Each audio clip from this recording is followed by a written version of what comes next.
Well, welcome to Barovia. Well, not yet, anyway. We'll get to that. First, we're going to introduce our characters. Typically, like I was telling you guys just a minute ago before we hit record, like do a little show and tell. Go around and pass the Lord of the Flies conch around and just talk about our characters, what we're bringing to the table, what we're playing here tonight. So, I'm just going to volunteer somebody. How about you, Pi? What are you bringing to the table tonight? Hexblood monk, is that correct? Yeah, she's a hexblood monk. She is small, so like her parents were halflings, and she became a hexblood because of they were going to lose the baby before she was born, and they made a deal with some forest sprites. And in return, so she lives, but she's a hexblood because of it, and she's got like teal, kind of blue skin, copper hair, teal eyes, and she's when she was born, they knew that because of her hex, she would be kind of scrutinized in society, so they dropped her off at a monastery to be raised by the monks.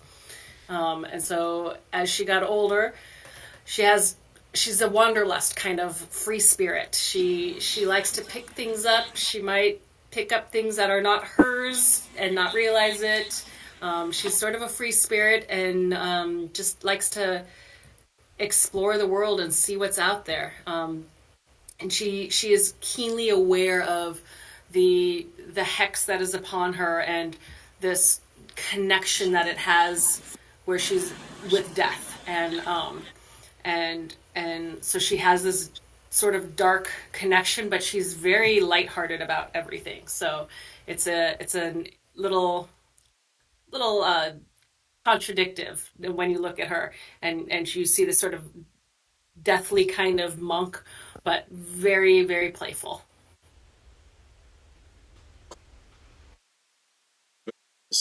Did you use AI to make that token you got there, or was that a Google Images thing? Because it looks pretty cool, Nope, wherever I you got used it. AI. Yeah? Yeah. I used AI for that. Hmm. Huh, neat. Right on. Very cool. So, well, yeah, thanks for hanging out. Thanks for rolling. Yeah, We also have, I I passed the conch to Vinka. yeah, Okay. we have Vinka here. And Who now, is also a hex blood. your hex blood.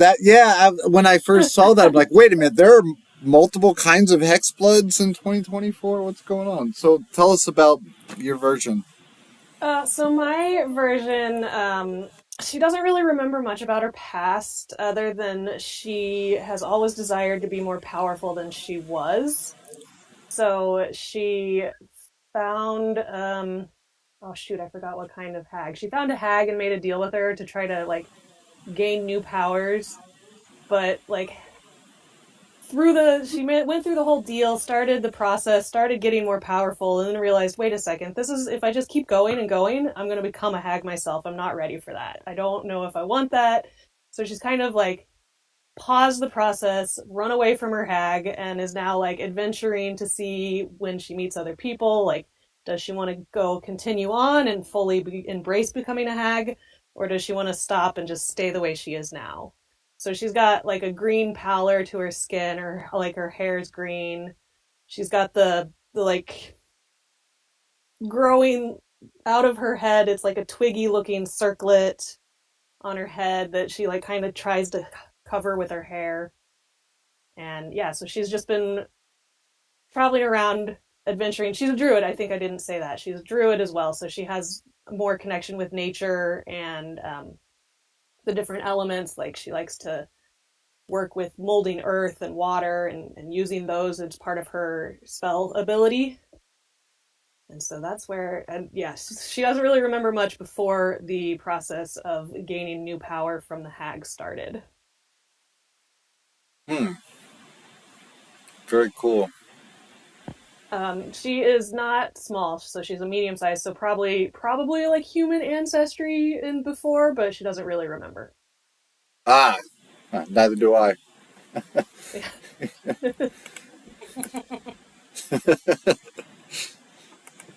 All right, well, let's pass the torch over to, well, Caddy Bree in Ravenloft, huh? That's going to be interesting. Tell us about that. Interesting. Well, I'm Donnie. Hello to everybody. In this incarnation of Dungeons and Dragons, I play Catty Bree, Brunner daughter.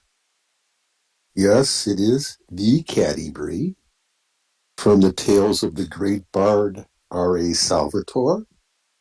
But this is a time in Catty Bree's life when Clan Battlehammer has been exiled, forcibly exiled by the shadow dragon Shimmergloom from Mithril Hall, and they're in Icewind Keep right now, in not far from Kelvin's Cairn. Now, the situation with the clan is very, very critical. Their goal is ultimately to retake Mithril Hall and destroy and kill Shimmergloom, the Shadow Dragon. But there's lack of funds. Cattybree, in this phase of her life, this is her first life, not the second one, after she returned from Irladune. She has yet to find herself. She has yet to find her goddess yet. So she's only 15 years of age. She is naive to the world, although she is Cattybree, the Cattybree from the Tales of the Forgotten Realms. Yes, she is royalty because she's the daughter of Brunner, adopted daughter. If everybody remembers correctly from the stories, she was found as a baby on the slopes of Kelvin's Cairn after a goblin attack by Brunner. And Brunner took pity upon the young infant human and decided to raise her himself. So she is the adopted daughter of Brunner, Battlehammer, the clan leader and chief of the Battlehammer clan. But she doesn't brag about it. She's basically herself. She's free-going, carefree, yet very young, so she is naive. And she is just starting out her life. She is also a fighter. She has not yet received the gift of Tomro, which is the bow. But she does have a bow right now that she is using. And she is an archer.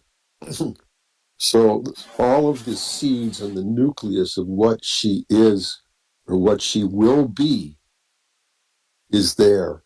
But this is just the very beginning. She has not met Drix yet. She hasn't met Regis, although apparently Regis is in the Lonely Wood right now, I believe. But at this time frame, she hasn't met anybody. So this is her story from the very, very beginning as she's leaving Icewind Keep to set out to gain coin for the clan so she can partake in the liberation of Mithril Hall and the destruction of Shimmergloom. And that's Cattybree. Very nice. Very nice. I appreciate you bringing to the table from time to time a character of old from the First Testament, so to speak. You know what I mean? Something from First Edition, some old stuff, some just old world shit, right? So that's really cool. I dig that. So let's see what she does in Ravenloft, right? That's right. What if? And normally I play a wizard, but in this case I'm playing Caddy Bree.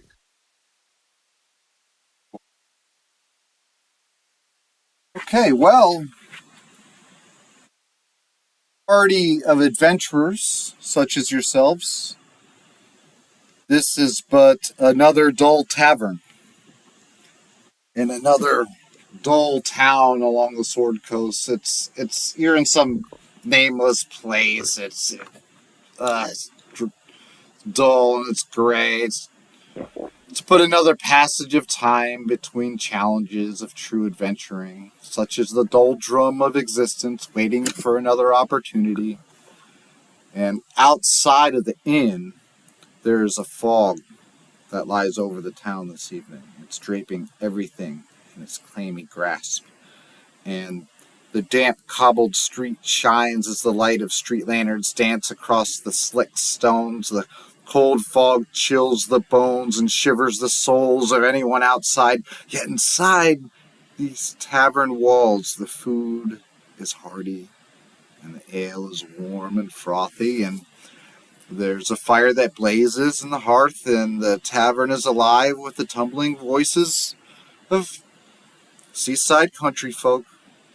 And then suddenly, there's a hush that falls over the tavern. Even the flagons of ale seem to silence themselves. Tavern door swings open. Framed by the lamp-lit fog, a form strides into the room. His heavy booted footfalls and the jingle of his coins shatter the silence. His brightly colored clothes are draped in loose folds about him, and his hat hangs askew, hiding his eyes in shadows. Without hesitation, he walks directly up to you guys at the bar and stands proudly in a wide stance with folded arms. His accented voice speaks, "I have been sent to deliver this message. If you be creatures of honor, you will come to my master's aid at first light. It is not advisable to travel this Vlalik woods at night." He pulls from his tunic a sealed letter, and it looks to be addressed to all of you in beautiful flowing script. He drops the letter on the table, there upon the bar, actually. He kind of like just tosses it up there like a couple coins. And he says, "Take the west road from here, some 5 hours' march, down through the Svalek woods. There you will find my master in Barovia." Amid the continued silent stares of the patronage, he says to the barkeep, as he kind of like, you ever have like one of those people come up to the bar when you're sitting there and like lean in between you guys and try to order a drink, right? He kind of does that, and he says, "Fill glasses, one and all. I'll buy a round for everyone at the bar. Their throats are obviously parched." And he drops a purse heavy with gold on the bar. And with that, he turns to leave. The tavern voices are jubilant. As some badasses walk away from explosions, others walk away from a joyful bar. So, if I may ask a question, what time of the day is it?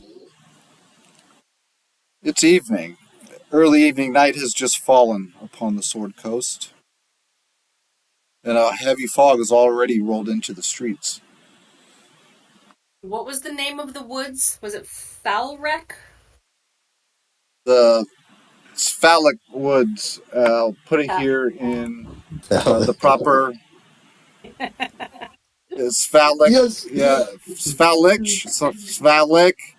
sigil, sigil, potato, potato. Well, now remember, Caddy Bree is a young 15-year-old, and she's starting to giggle. It's the phallic Sigil? woods. Sigil? So I was We're like, all is he giggling. saying phallic woods? Because I don't want to go into phallic woods. I do. I look over at Vink. I'm like, come on, these are exactly your kinds of trees, right? I mean, doesn't What? that name sound really, really cool? Absolutely, Caddy Bree. It is. It means good times. Yeah. Well, I don't know about that, but it sounds cool. Okay. Is there Should money we? to be made in there too? Hey, well, we just got money, right? Yeah, there's a letter here. We should read Wait a this minute. letter and I guess I get pick up. another I pick up. round. I pick up the coins. I pick up the bag. I say, "Let's." He dropped it. That's to buy drinks, right? Bartender's eyeballing But you now. that's fine. We're on. And I say, we don't have to spend everything on drinks. We could be frugal, can't we?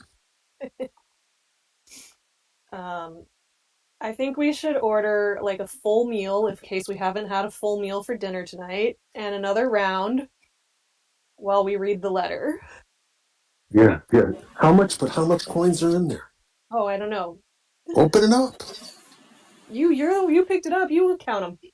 Okay, fine. I will. I open it up. And as you see my face, it's like an overcome. The face is, you see a change in which the frugalness and the appearance of like dwarven culture goes upon her as she starts counting out the money. Mostly pieces of silver, probably enough to buy everyone in the bar around. But hey, there's a platinum piece in there as well on top of it. Hmm. Meanwhile, those that are looking at the letter lying before you see that it was dated yesterday, and the ink is still not dry, and the parchment is crisp. The seal is of a crest you don't recognize. Okay. Okay, Um, how can the ink it, not be dry? so for gaming purposes, we have already met and we've been traveling together for a little bit of time. Is that correct? Yes. Okay. Since I am the youngest, I push over the sack of coins to who are we? I'm Pi, and I'm 19. And Oh, the other person? I'm Vinka, and I'm about 30-ish. Oh, okay. Vinka's the oldest, so Yeah. I give I give I give the bag to Vinka, and Okay. I whisper, "There's a platinum piece in here. Let's keep that one for us." Okay. Yeah. So didn't the guy, that mysterious stranger, say to buy everyone in the bar a round, and I'll start fishing out the silvers and like shuffling that platinum down to the bottom so that no one, like, they're just like, oh, it's just a bag full of silver. And yeah, say, said everyone and pass them like, how many do you need, bartender, barkeep? How many people Uh, are in the bar? well, if you look over the coinage, just like he is really eyeballing it, he says, well, that'll probably be about all that you got there if all you got is silver. uh that seems high based on what we've already been paying for the night. Mm-hmm. As I look around and I start counting the people. One, two, three. Don't Yeah, forget that little shorty over in the corner. you probably got about a dozen people in this modest-sized common room. And they're all already, some of them already have their drinks poured. Warm, frothy ale, flagons of it. And one of them saying, it comes in pints? No, it doesn't. It comes in mugs. So we got 12, like 3 copper a piece. That's like 36 copper. Is that right, barkeep?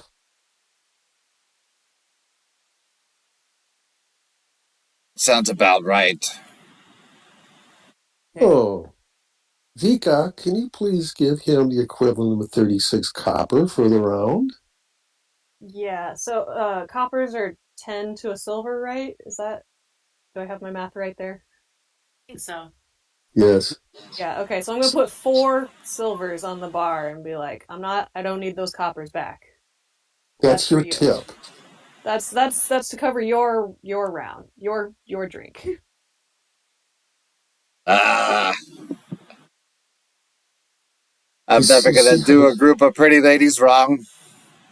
And he scoops up the well, wait a coins minute. and Wait a minute. You think I'm is pretty? working Really? behind the bar. Well, yeah, yeah, I nudged you have Cattery like, lovely don't, parents. don't fish.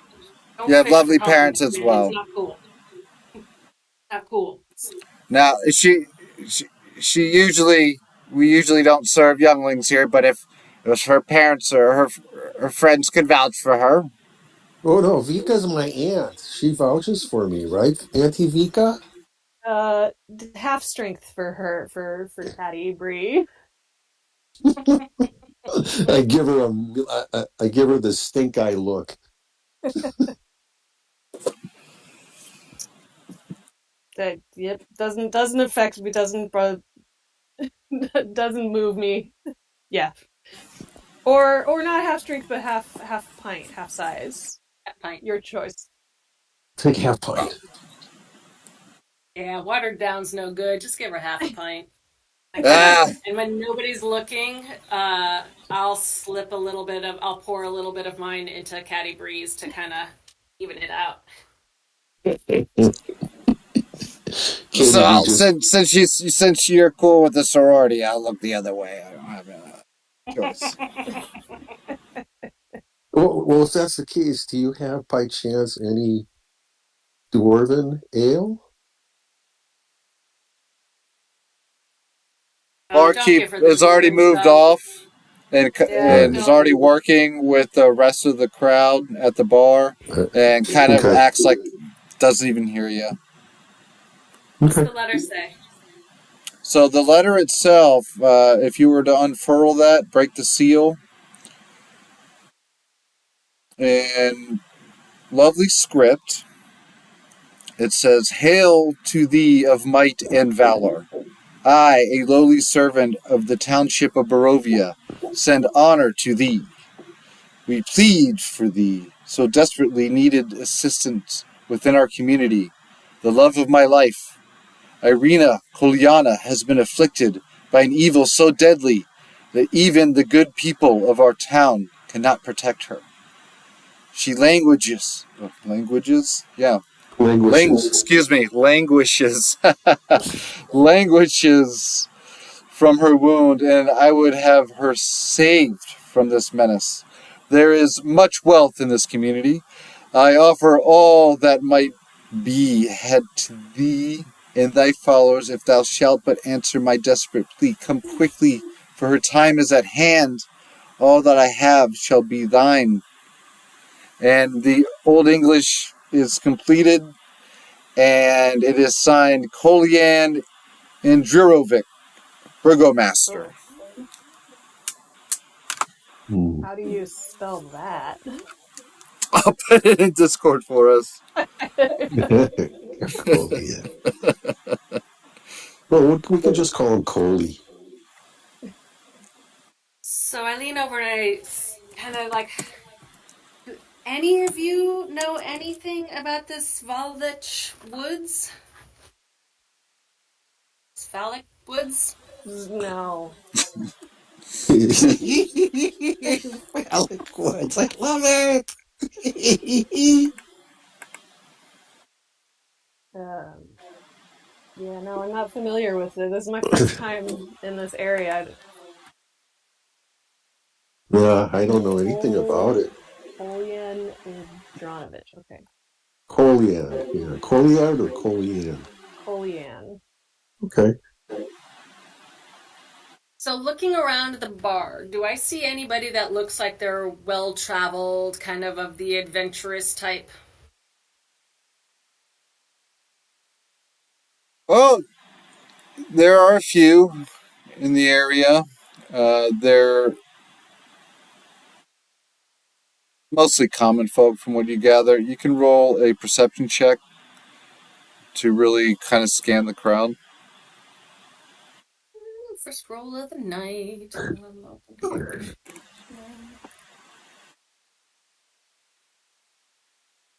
Perception.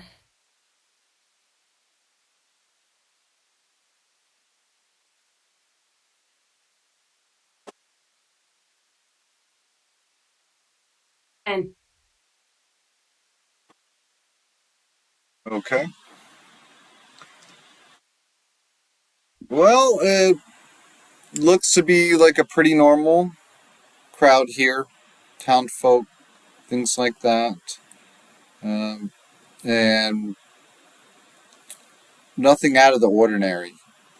People that were probably out there working, whether it be their merchant stalls or maybe out on the water for the day, doing the fishing, this and that. While you don't see any ranger types, you've noticed that since you've been here, there were a group of fishermen, which would be the closest thing to that. They're kind of wilderness types, right? But just the ocean. That'd be the closest thing to that. Maybe they would know something about them. You notice them looking y'all's way since you got here. I'm actually gonna wave like when the bartender comes back around, and I will hand him a gold. Like I'll slip him a gold and ask him if he knows knows anything about the Sphalic Woods, or if there's anybody in the bar that he could point out to me that would have information.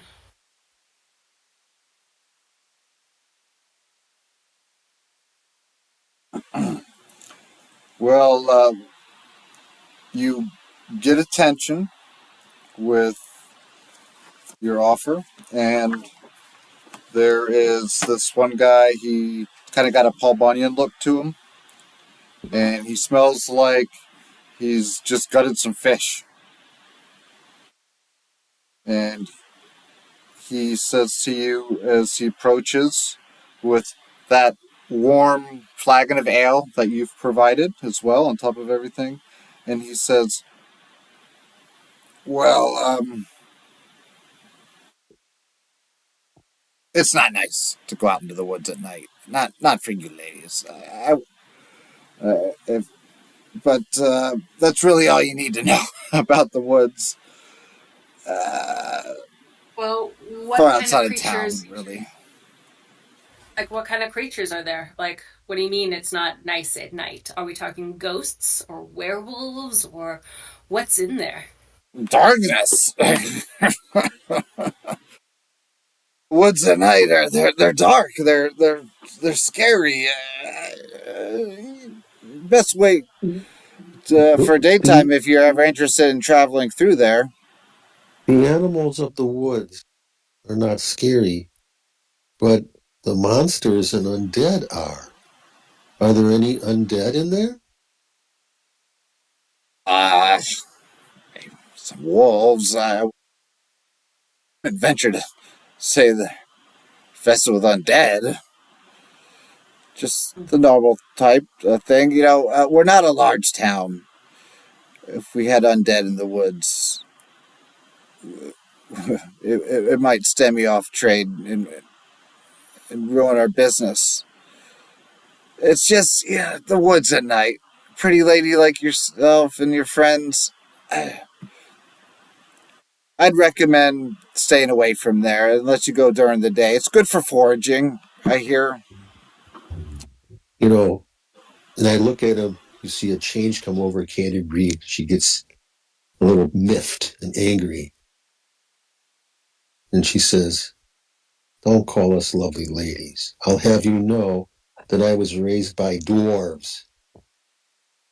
So watch what you say. Uh, I mean no harm. Long day out on the water. Just a couple drinks and How, being how tossed about back and your forth. how about your normal run of the mill goblins and orcs? You encounter those out there? No, we haven't even had much in the way of bandits. To be honest with you, the guard of Waterdeep, they often move through the road, and they keep things clear. Have there been any orc problems around here that you know of? Off in the hills, perhaps. No raiding Eh, parties coming down? Nothing savage. The orcs that come through here, they've all been friends.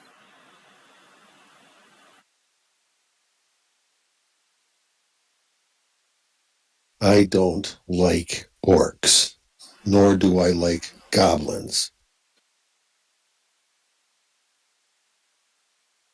It's okay, Cadbury. Let's let this one Yeah. get back to his drink. Thank you so much, sir, for all of your help. If you can think of anything else, that would be very helpful. We lovely ladies would like to remain lovely. Wouldn't want a few scratches in unseemly places. So anything you or your friends can think of that might help us keep our pretty faces pretty, sure would like it. And I pat him on the cheek and spin him around. And as I kind of like give him a gentle, like playful, flirty kind of push, I check his pockets. You pick his pockets? Yes. Good. Because what a jerk. I want my gold back. And I whisper, bastard deserves it. And that is an 18 for sleight of hand. Nice. Oh, I can't believe you took his pants. No, she's just being flirtatious, that's all. It Um, just so happens that her hand wandered where it wasn't supposed to wander. while he's losing his pants, I would also like to subtly freeze his ale so that it's just yeah. Using So shape water. he doesn't recognize anything happened until his friends are laughing and he's got a frozen beer. And he's just thinking his friends are laughing because there's a draft in here because he's got a frozen beer. I thought it's because his pants are down. He doesn't realize that yet. But how much did you get? Katie returns to Pie, and she whispers, "Well, how much?" I assume I just got my gold piece back. Because he Yeah, didn't give there's. it. Well, you got about 11 silver, and he has 3 pieces of gold in there Whoa. that Awesome. are in a pocket in a little coin purse. Beautiful. And he turns around like he's gonna come back but like a guy that his friends got to hold him back and be like, no, no, no, you've had enough, you've had enough, and they just Yep. grab him and they pull him back to the crew. I throw him a wink as I like kind of just toss my hair over my shoulder and turn my back on him and back to the bar with like I'm chatting with the girls and we just kind of giggle like a bunch of silly girls that he thinks we are. Caddy B looks at him, gives him a couple winks, and then starts to giggle, and she goes off with their friends. I will raise my glass to him like cheers as I turn around as well. Can I have another drink? Rika, can I have another drink now since we got more money? Well, so we have to decide, are we gonna venture out into the dark, scary woods at night, or are we gonna rest here No, let's overnight get and a try in the rule. We morning? need to get a rule. I want to take a bath.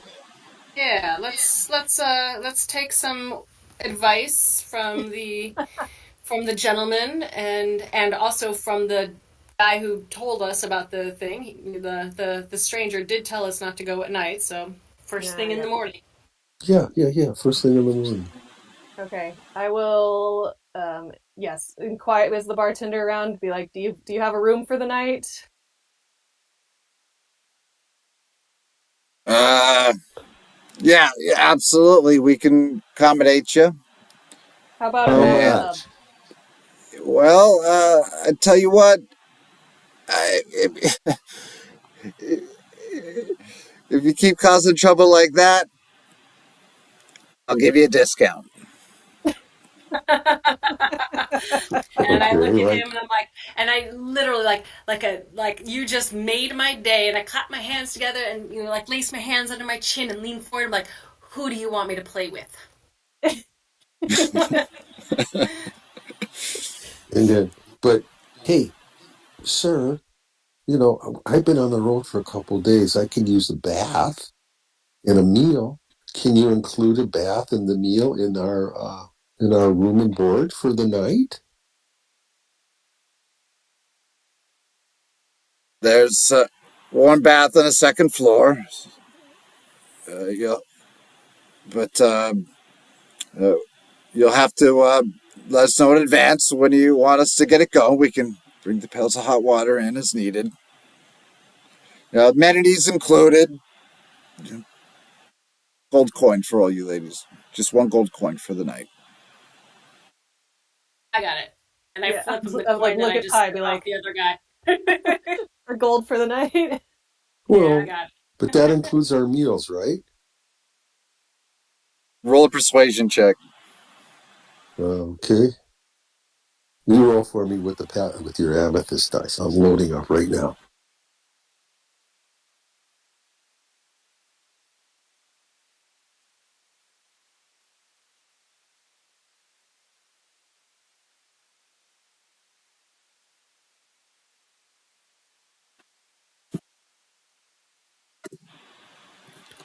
Okay, so that's I roll a 10 in the dice tray plus your persuasion.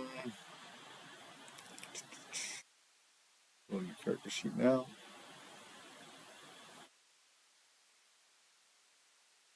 So it's a 13, and the barkeep says, hey, you keep the business lively in here. What's it gonna hurt? Thank you.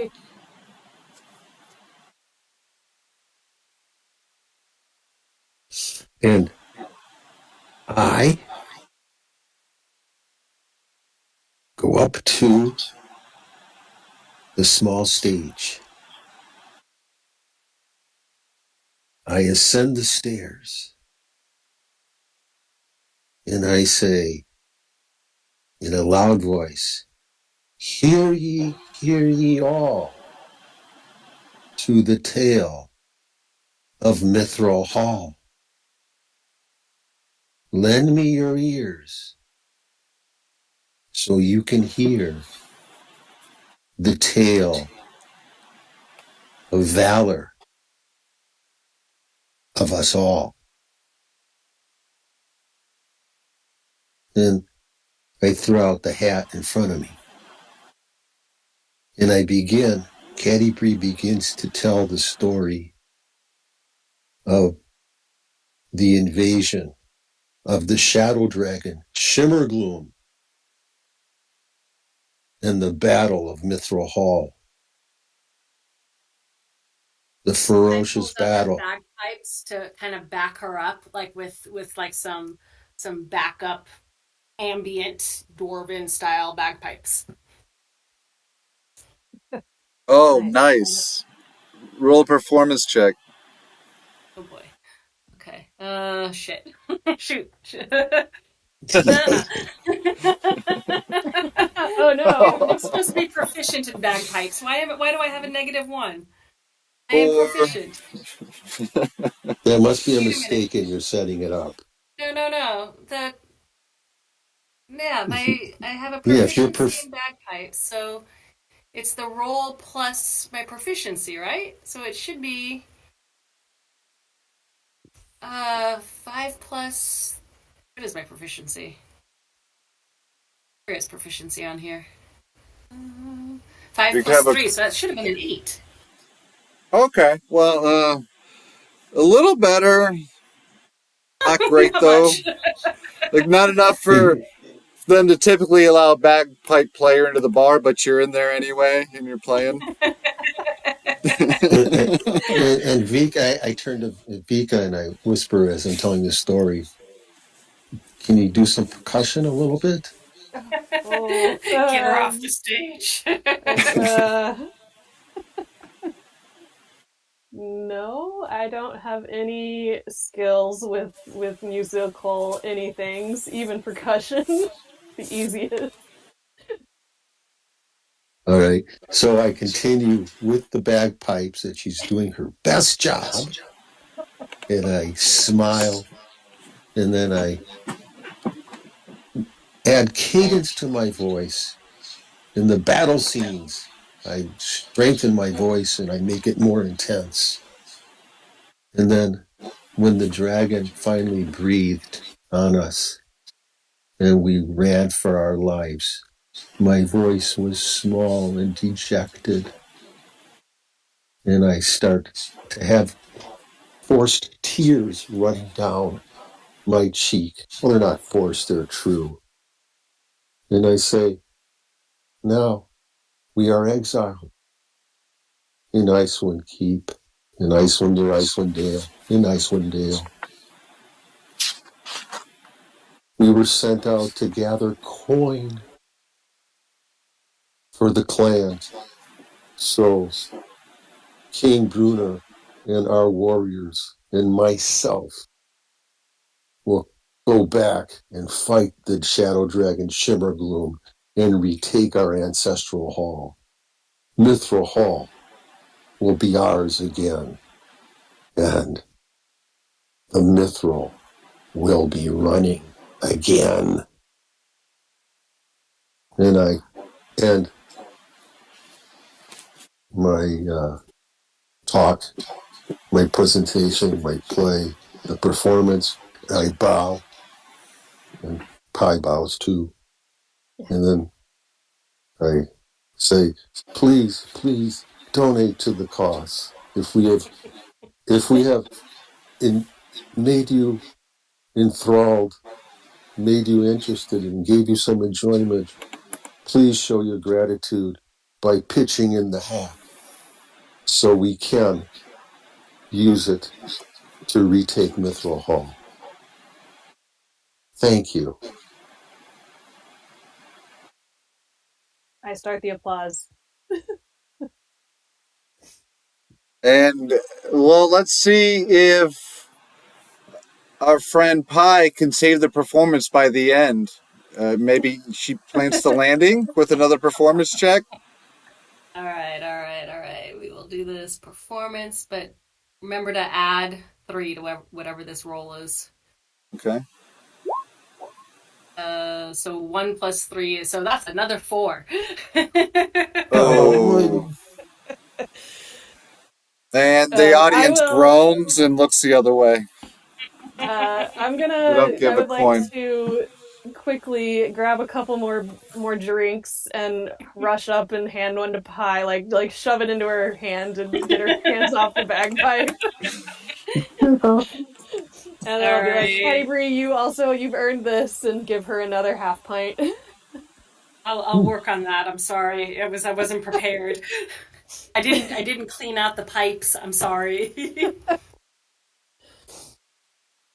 Okay. But the story was true. Did anybody donate to the hat at all? No, I ruined it for you, kid. It's okay. It was my first attempt. It was our first attempt. We can We'll get work on this. that. We'll Yeah. work on it. Yeah, we'll Yeah. work on it. Maybe I can try to learn some drumming somewhere. Yeah, percussion. Just like a tambourine. You can do the tambourine. Do you have a tambourine? Because I don't. No, but we can purchase one. Okay. Let's purchase a tambourine in the market, and we can practice the next game we get into. Although I turned Tambourines and bagpipes go so well together. I Yeah. think a drum is a better option. a small drum Yeah. Little or hand drum. the hand drum with the stick, Yeah. Yeah. with the little Come stick on, that ladies. usually does. Yeah. I think we should I think we should retire for the escape. night and go take our baths. Yep. Pretty our Yep. faces up. No, I'm fine. I don't care. I just need I smell and I don't like it and I want a bath. I wasn't going to say anything, but yeah, you need a bath. And I kind of push her up the stairs, and I wave at the barkeep, and I'm like, bath for this Right once. away. Yeah. Upstairs at the end of the hall, you'll find your rooms. Door should be unlocked. Room 3 on the left. Awesome. Okay. Thanks. Thanks. Thanks. And off you go. Your booted feet, boom on the steps, up you go. And of course, all eyes are on you until you guys fully leave the stage. And then you fade to black upstairs off to your private quarters and to the amenities. Now, are there any other special action you guys would like to be doing tonight as you prepare for rest? Other than just the typical stuff? Well, Yes. I've been like as a one of my other proficiencies. I'm a like as an outlander, Mm-hmm. or sorry, as a wanderer. I'm proficient with like cartographer's tools and maps and things. And I was wondering if I searched through my inventory, might I have a map of these Silvich woods, or do I Oh, know of them at all? there's an old road that leads south out of town, and uh, it links up with the main arteries of the Sword Coast.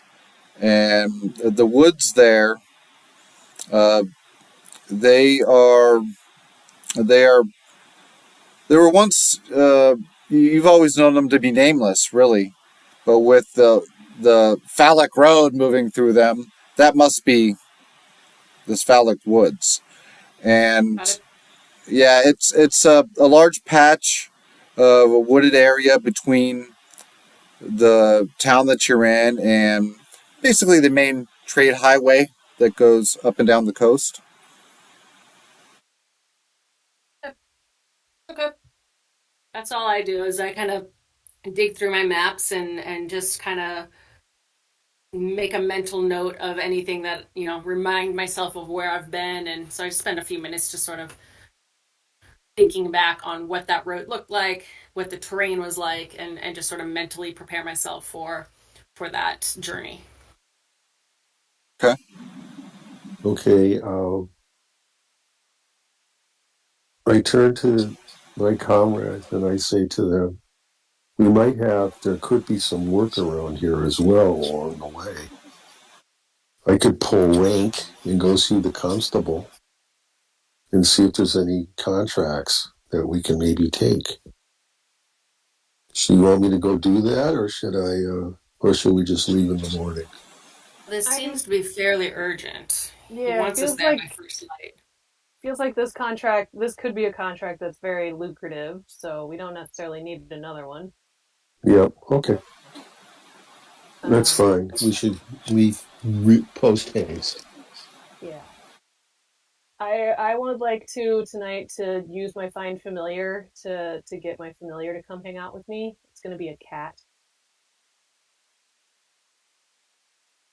What kind of cat? Oh, very What's it nice. look like? Well, it's going to be based on my real cat, who is a tiny, like under 10-pound black cat with a short, stubby tail. A Ah, void. Oh, Yes. nice. So he can hide in the dark easily. very cool. Now, is the this cat have the same name or? No, I don't want to give my real cat's name. I will, because it's a silly name. Oh, Remember there is power in a name. Yeah. So never give the true. real name. Yes, that's very true. I think I'm just gonna call this cat Cat when I'm speaking about it to other people, but I'll have a name for it if I'm speaking to its mind that will be different that I have not decided on yet. Fair enough. Okay. I turn before I go upstairs to the bar, and I say to the barman, I need to send out a letter with a carrier pigeon. Is there a service that I can use in order to send a message? I got to write home.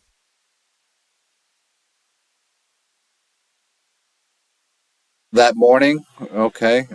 There's probably a humble continental breakfast when you get back down to the common room.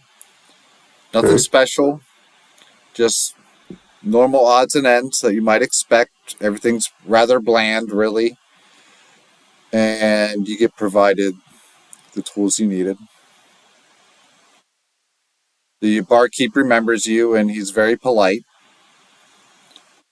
and he just keeps going on back to his business. Doesn't give you any more time of day than that. Just gives you a smile.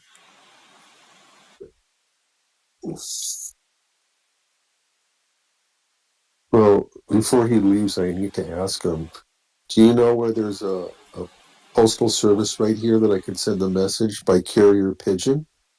I need to send a message out to my father. Uh,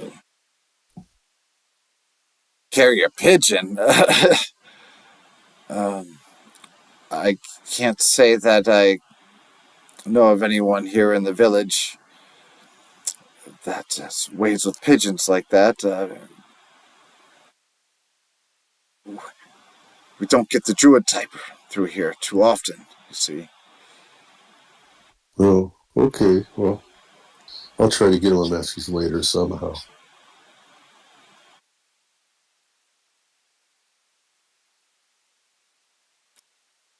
Well, And then I tell him, are yeah, you estranged from your family? no, you heard the tale here on stage yesterday. That's a true tale. I am from Clan Battlehammer.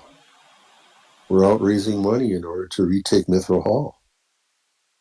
That was all true. Oh, yeah. Your band has some real potential. He kind of cringes. We're working on the bagpipes. Yeah, maybe get yourself a drummer. That could help. Yeah, well, we have to work with what we have. We're trying. We're trying. But the heart of it is, of course, the tale. And that was all true. And yes, I am Caddybury. I am part of Mithril Hall. Yes, I'm human, but I was adopted when I was an infant. So I was raised by the Battlehammer dwarves. So I need to get a message to my father somehow that I'm okay and I have to start sending money back. Leave your letter with me. I'll see that it gets to Mithra Hall. If you have a couple coin to spare. Oh, sure. Thank you. But it's not Mithril Hall. We've been exiled from Mithril Hall. We're in Icewood Keep. I think if you can get it to Brinchander, if anybody's going up to Brinchander, You can have the person give it to the mayor there, and the mayor can get the message to Bruner. Ah, I can get your letter to Luskin. Icewind Dale Mail could take it from there. Okay, great. And I pull out the letter. I already prepared it here. Thank you. Please take this, and I give him a couple. I give him a couple silver.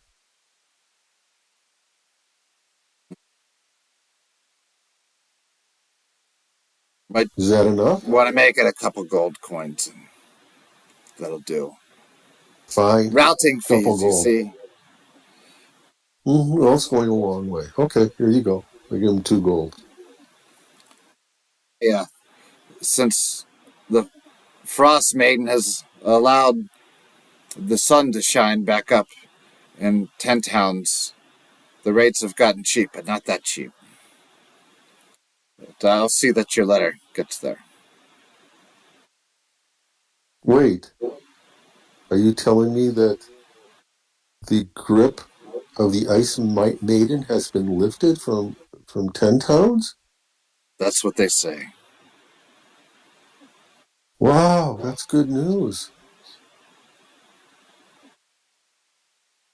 That's actually wonderful news to see the sunshine and have a little bit of heat.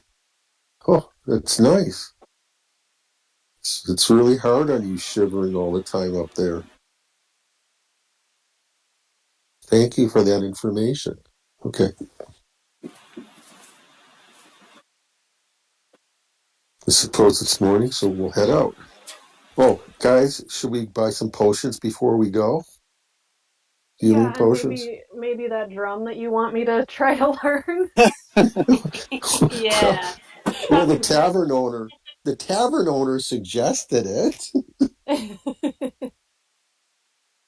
Yes. So, what Yeah, kind of let's market see. stalls do they have here?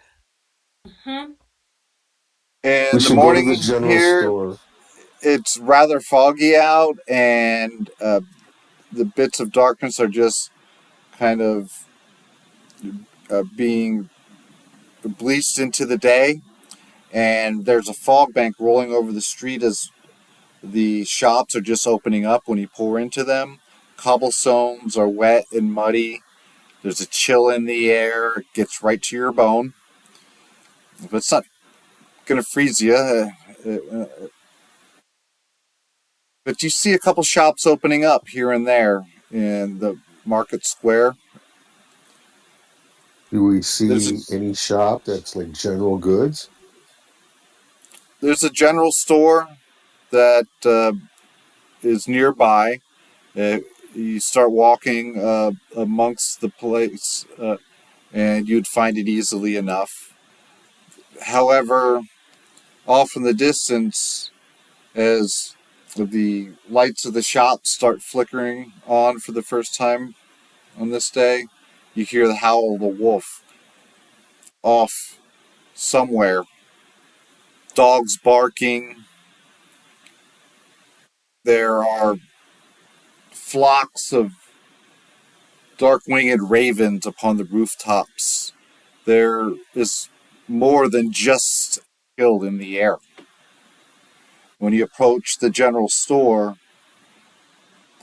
there is a portly bellied man who is just sweeping out in front of his store, street sweeping and getting ready for the day.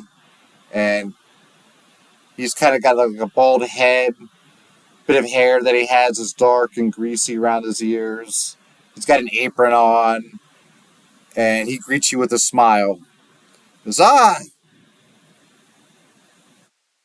you here just looking around, or are you here to purchase some real supplies? Because I've got deals for first-time buyers. Yeah. Um, you Yeah, we're going on a little adventure, heading down to the phallic woods. Any suggestions? Why do they call it phallic? It's phallic, sweetheart. We'll find out when we get there. Mhm.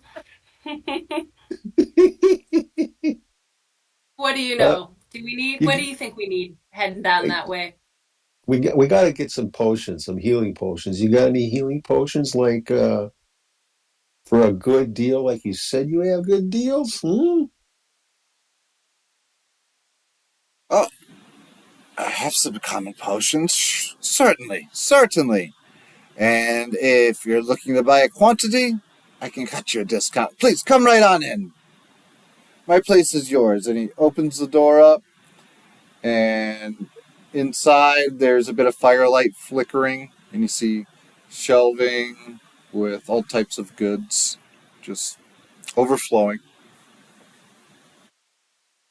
Okay. All right. How many potions do you think we should get? We need to get two each. 6 healing potions. Because we won't know whether we're going to get to another town or not. Or is there another? We're heading to another town. Yeah, okay. And then Right, but we have to get through these scary woods first. So, So you want to get 2 each? Sure. So standard healing potion would be 50 gold pieces each, I believe. So that'd be 300. Let's see if we can get it for a discount. And do you have any drums in stock? Drums. Well, while I don't have drums in stock, I do have one in particular that might interest you. It's just a little hand drum, if that's what you mean. Yeah, that's what Yeah. she needs. Apparently that's what I need.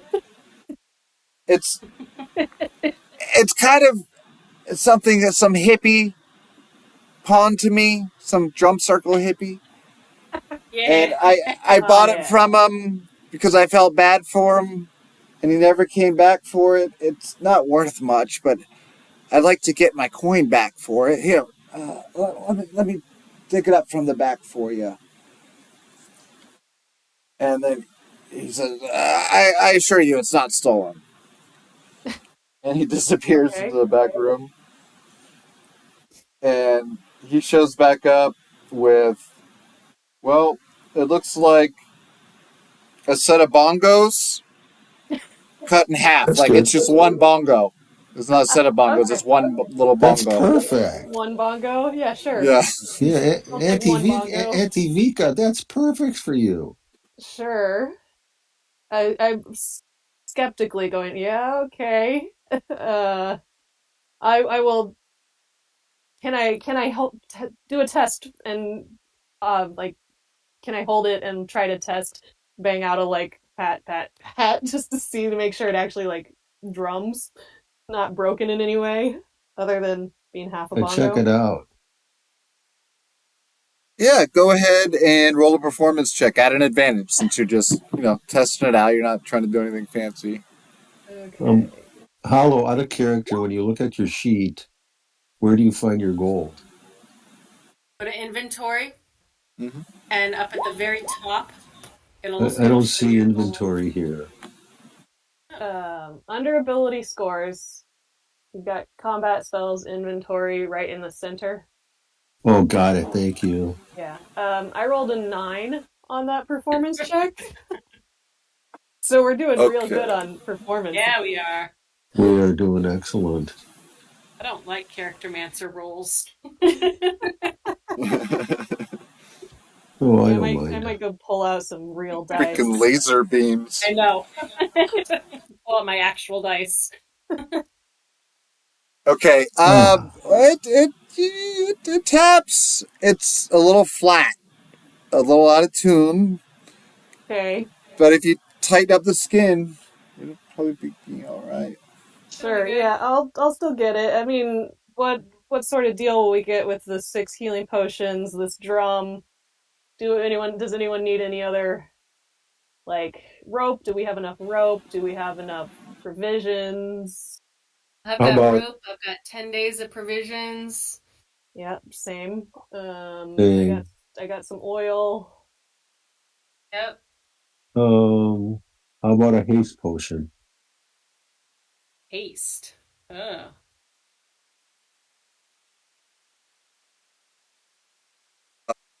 6. I don't have any paste potions. No haste. But you have standard Haste? healing, right? Haste. Uh, I have some paste, but I don't have any paste potions. All right. Okay. Any fancy potions you got except for the normal ones?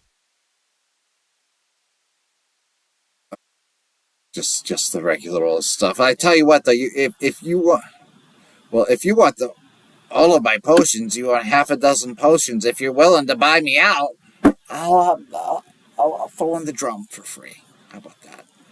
how many of these potions do you have? Is it more than we've already asked for? Oh, half a dozen is all I could give. I mean, I'm not going to Oh, give out of my own med kit. yeah. Okay. So no. So So that's you, what we you want. Six keep is what we so want. so we got 6 potions. See, Canterbury's used to negotiating. Oh, 6 potions. Throw in the drum. How about 175 gold for the Roll lottery? a persuasion check.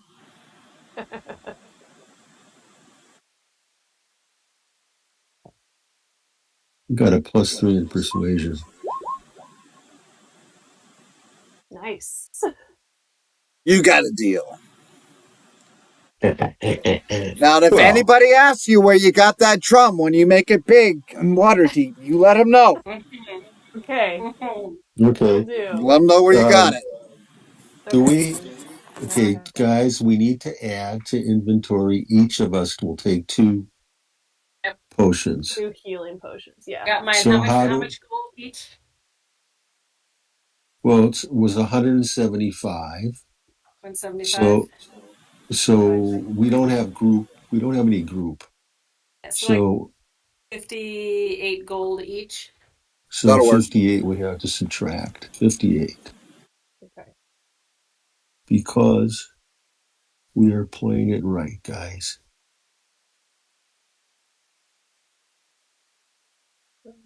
How do I change it? It's not allowing me to change. Got it. Let's see. Maybe you have to just double click into that field. Could be Got some it. lag I working just go against with you. the arrows. You go with the arrows. Cool. Okay. 2 potions. Now I have to add the potions. How do I add the potions? If you Put have to an find. inventory. Yeah. Click the I little plus sign. And then if you go over to the right, and that right side Oh, here it sidebar. is. New healing potions. There you go. Healing potion quantity. That's what you just said you gave me, Two. right? Save. Got it. Perfect. I'm getting the hang of this already. Ah, excellent. Okay.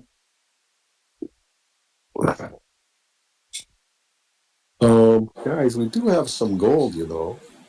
Maybe we should pick up a few horses instead of walking.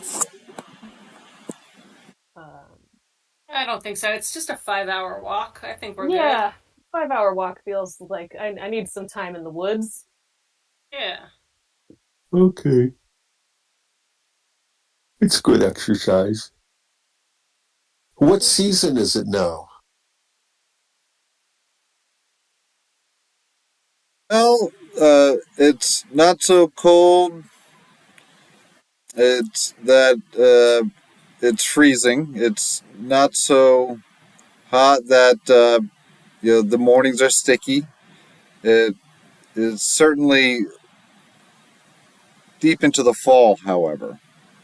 So this morning, with the chill in the air that gets to your bones, uh, you know that you're lucky this time of year because sometimes Mother Nature cannot be on your side, so to speak. So you're probably looking at late in October right now, which in realm speak, right?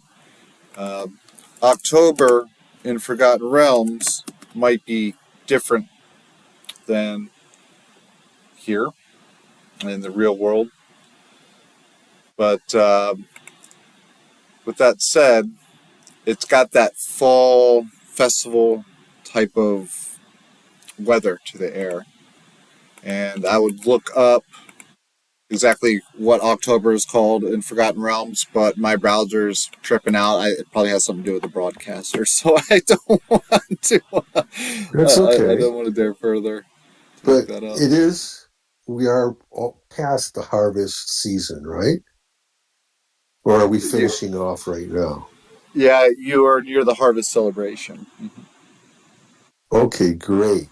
So on the way to the woods, if we're passing any orchards with some nice ripe apples, I'd like to pick some.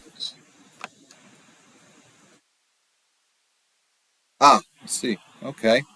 Well, if you guys make your way back out to the cobblestone streets, you hear the roosters crowing and you see the first rays of sunshine, bit of warmth finally breaking through the foggy streets after you've done your business.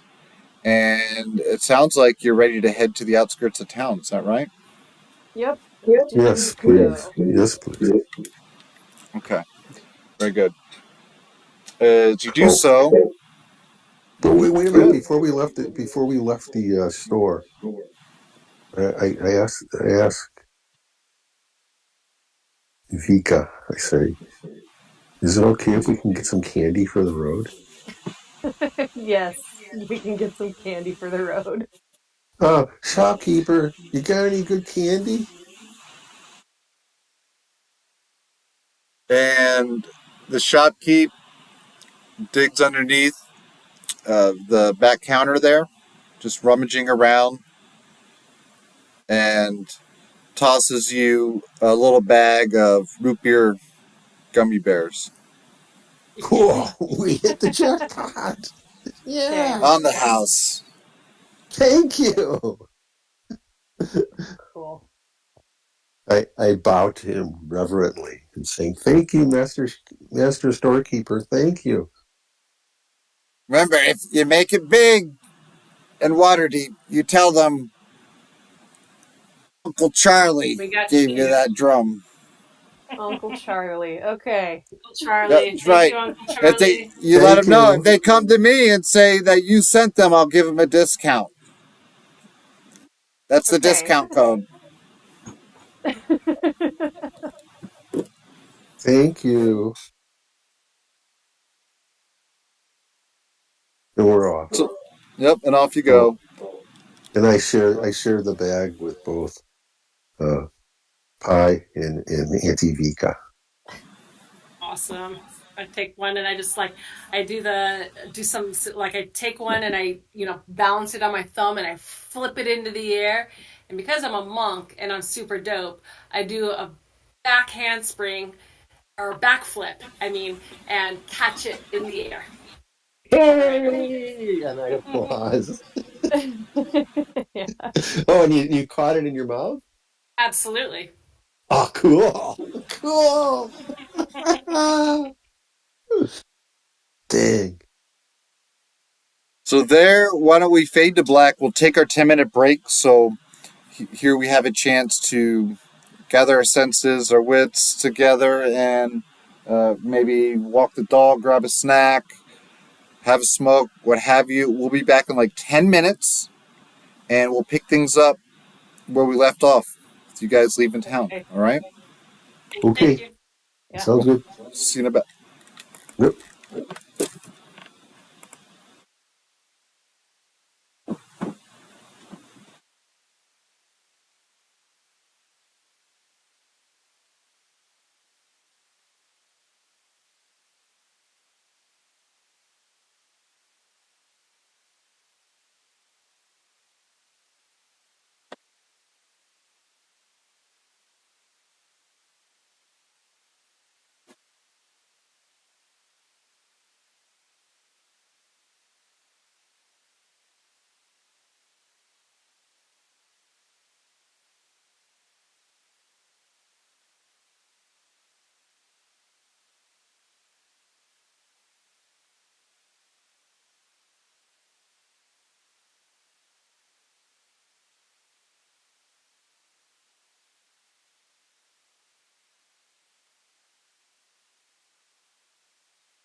Hey, what's going on? Hey, I That was startled just me. I checking was out. not ready. Sorry. All good. Oh, I just found another weird thing with the uh I'm back. with these what is it, the chronomancer, that the shit. with our character sheet. Um in the like, so I have darts as my ranged weapon, and you can use them not ranged, but the ranged for thrown on this character sheet says it's only 5 feet, but a thrown dart should have like a range of 20 to 60. Is it 20 to 60 or 20 to 30? Let's see here. On D&D Take a Beyond, look. when I created this character, it says 2060. That makes more sense. It'd be 60 at Yeah. disadvantage, 20. It Yep. wouldn't, 20 normal. it doesn't make sense for it to be 60. as far as like a hand crossbow bolt at 30. Yeah, 60 you can't do anything, like can't go beyond 60, but anything after 20 is disadvantage. But like right here on this character sheet, it's making it a melee attack for a thrown weapon, which is not right. No, it's range. And if you tip the dart with drow poison, you can make Yep. him go to sleep. Yes. There's a reason I chose darts.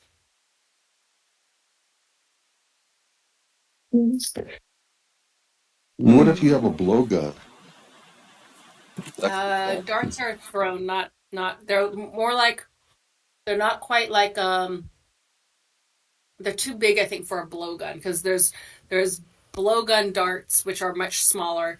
These are more like almost like, when you're playing darts in at the pool hall. Mm-hmm. Yeah, you're throwing the darts on the lawn game. Well, I don't think they're that big, though, are they?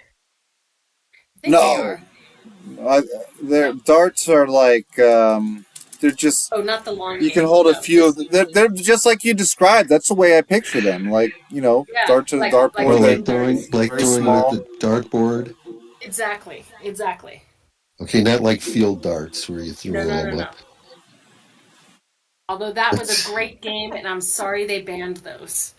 You mean the super I dangerous? can see why. The super dangerous ones, absolutely. We used to play those as kids, and for it's probably us that caused them to be banned, because we would like challenge each other to go stand in the other circle and like throw Yeah, them it's and like, see who could dodge. Yeah, absolutely. well, didn't you guys play chicken when you were young, where you'd have the knife and you throw the knife next to the guy or the person's leg, and then they have to move their leg over to where you throw it, and keep on No, going we like that. didn't play that chicken, but we did shoot bottle rockets at each other while we were on like a tire swing to see who could dodge those Yeah, bottle yeah, rockets. been there. Yeah, that's good. Well, Well, close enough. Yeah, we shoot bottle rockets out of we your hands and stuff. we hollowed out crab apples and filled them in with black cat firecrackers and Oh made little yeah, grenades that we would throw at yep, each other. yep. We used to Yeah, those were fun. sometimes have BB gun fights Yes, Oh, in the backyard, but yes, we'd we all yes. wear still big, do. heavy jackets and glasses and stuff like that. Well, All right. Well, let's anyway, get back to it, eh? Yeah. We're back at it. okay, so all right.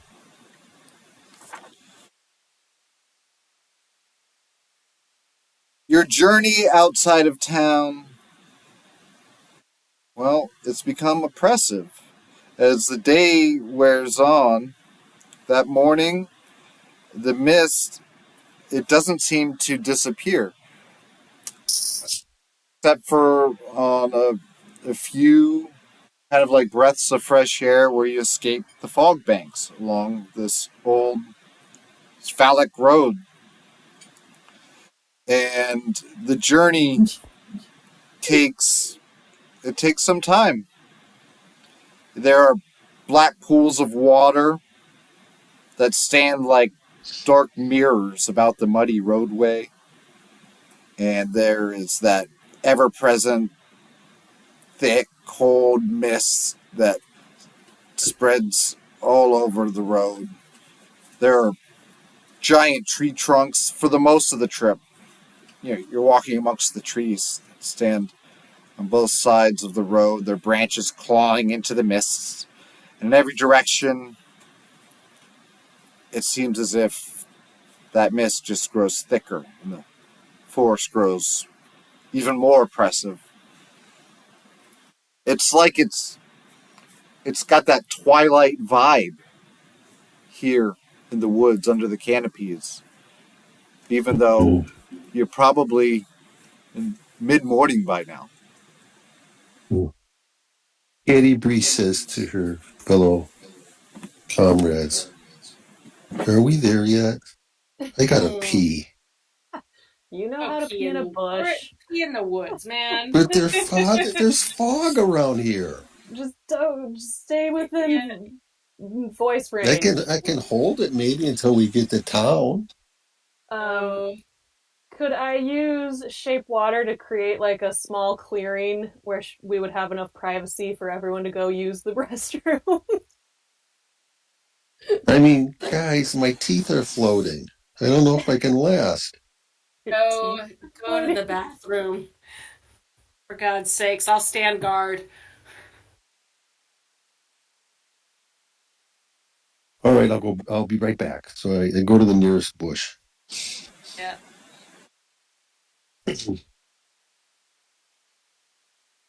And then no problem whatsoever.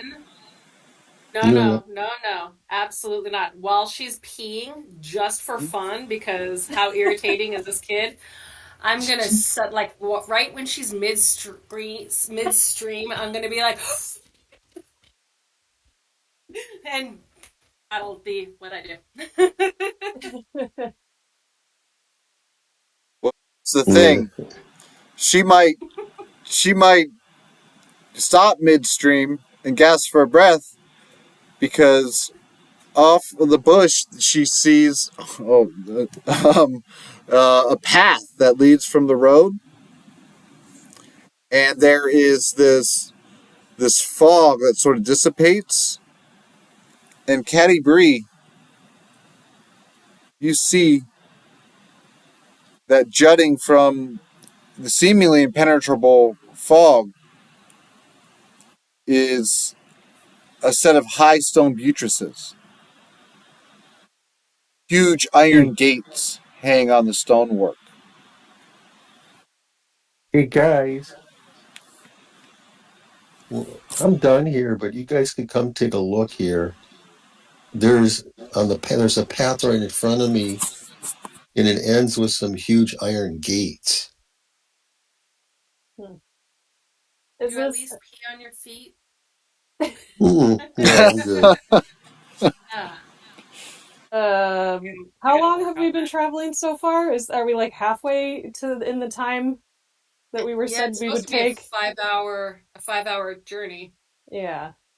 Mid-morning, you left around sunrise. You're maybe halfway, a little over halfway there. You feel the exhaustion as if you've been traveling for 5 hours. At least that's for sure. Well, I'm certainly good for another 5 hours.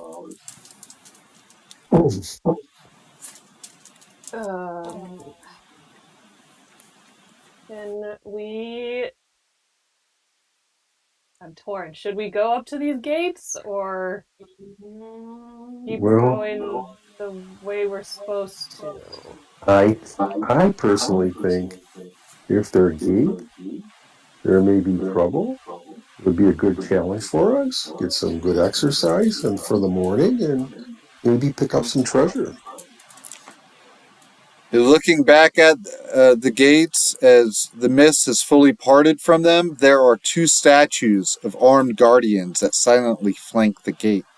Their heads are missing from their shoulders that now lie among the weeds at their feet, and they greet you only with silence. And then, suddenly, the rusty gates screech open slowly. Well, Doesn't that settle it, guys? We're being invited in.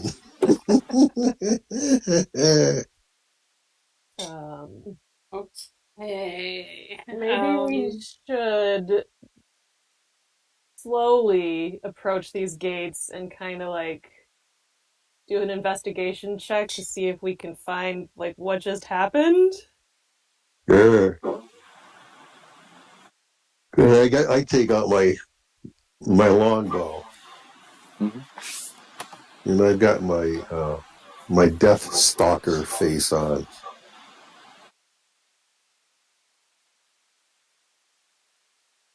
Okay, So how would you let's like to approach. approach?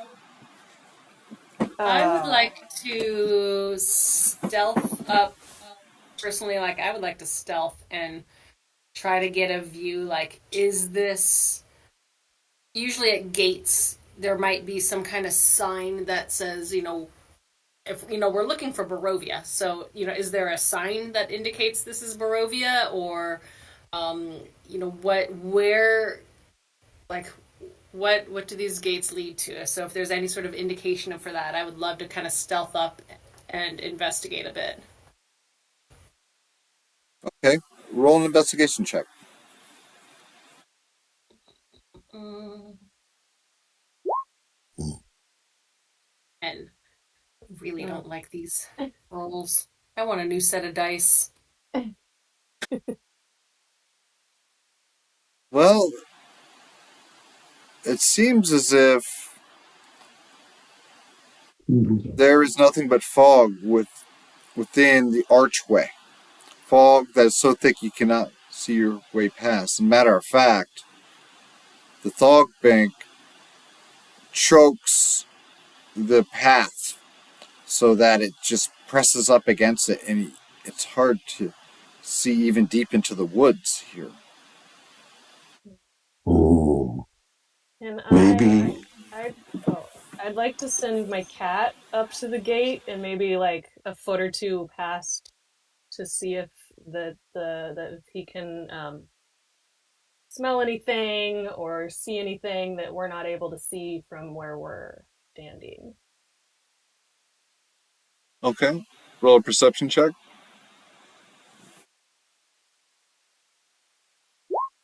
15. Okay.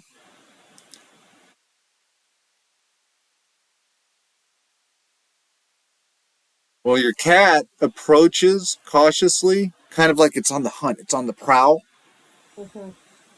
and when it braves a bit too close, its hair all stands on edge and it raises its tail and it's kind of like standing on its tippy toes. You know how a cat might do from time to time? Maybe if you Yeah. spook it, and then it runs back towards you. Okay. Um, What was that about? I don't know. I think I can. Let me find it. I can communicate with it telepathically. Can it tell me what has spooked it, or You're like give me an impression? sensing, yeah, you're sensing fear in the front of its emotions. Like its forefront emotion is fear, Mm-hmm. but once it gets back to you, it starts sort of like having a warmer sensation. You feel good vibes because it's sort of just rubbing at your ankles, rubbing at your legs, walking in Mm-hmm. circles around your feet, that type of thing. It seems to be much more calm now. Something spooked it, and the cat's just giving off raw emotions to you. Um, just for you to read the body language is all it's presenting to you. It seems obvious Yeah. there's something going on. Yes, there's something that spooked it, but it's not letting me know exactly what. If it might not even know exactly what spooked it, but something's up past those gates. I thought wizards or magic users can see through the eyes of their familiar. Is that right? Yeah, I can. I just wasn't ready at that moment. I just told it to go. I forgot to look through its eyes before it ran back. You want to send it back, or not I don't know if necessary? I don't think he's gonna go back. All right. Well, enough. I take point. I'm the fighter. Sure. I'll come in next. Okay. I will Mm. stay at the back. And I say to myself, this dwarven lass is not afraid of anything. And this will be good practice. And I walk forward.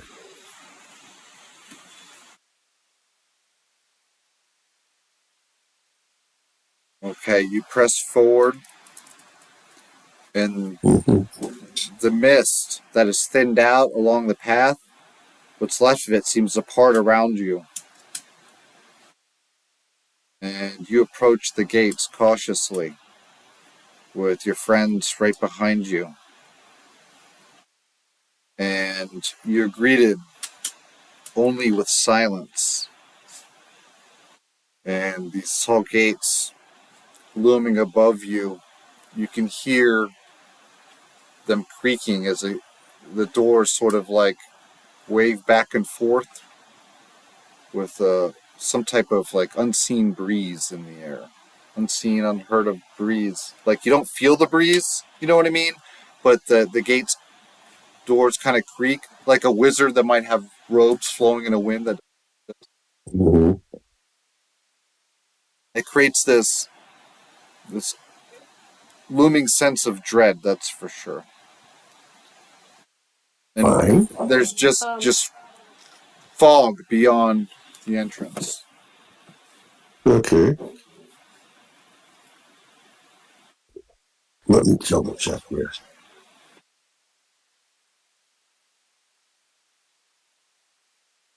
Um, Canterbury, are you able to see in the dark? Do you have dark vision? No, I don't. I'm human. I do. Um, why don't you let me go first? Because I can see better. Yeah. And I will stealth ahead, give it a give it a 10 count. Let me move ahead about 10 paces, and then you guys come in behind, and we'll just move slow and stealthy and um see what we can see.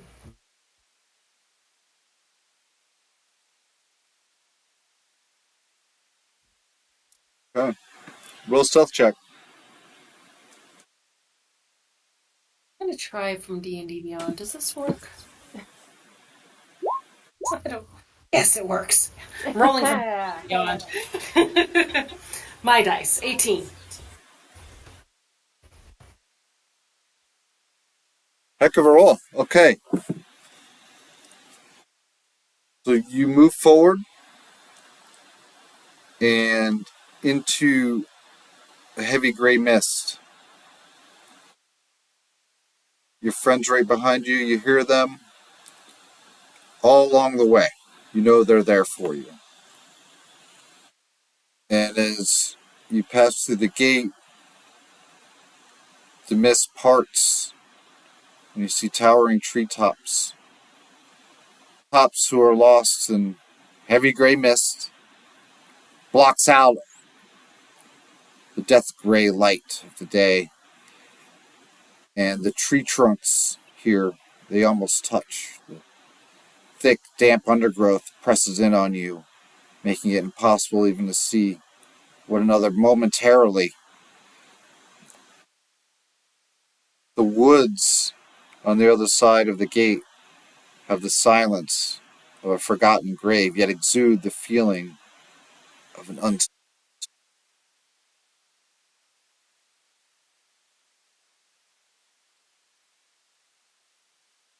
And when you get to the other side, each one of you braves your way forward.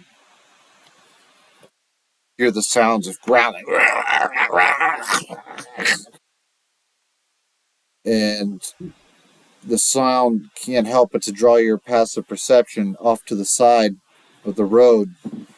There's a wolf, a savage looking gray wolf that is chewing on the corpse. It's like townfolk or something. A guy dressed in plain clothes. And the wolf's like, looks at you, stops chewing on the corpse, looks up, like, looks at you guys, like, goes back to chewing, kind of like, hey, don't mess with my food. I growl at it. Oh no.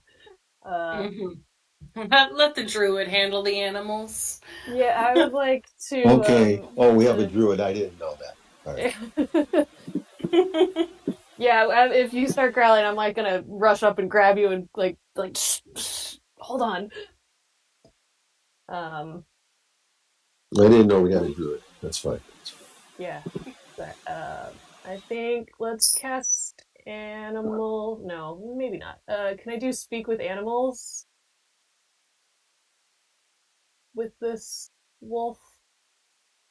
We'll start there. Okay. Bring up in chat, can for me. Oh, looks like I got it here. I clicked on it and it didn't pop into chat. There we go. Been a little laggy today. Okay, let's see. For the duration, you can comprehend, verbally communicate. Okay. So, maybe you throw your hands around and you start growling in response, speaking its language. So the casting doesn't even look like you're really casting a spell. It's just you're getting on its level. Maybe like how one might play with a dog or something.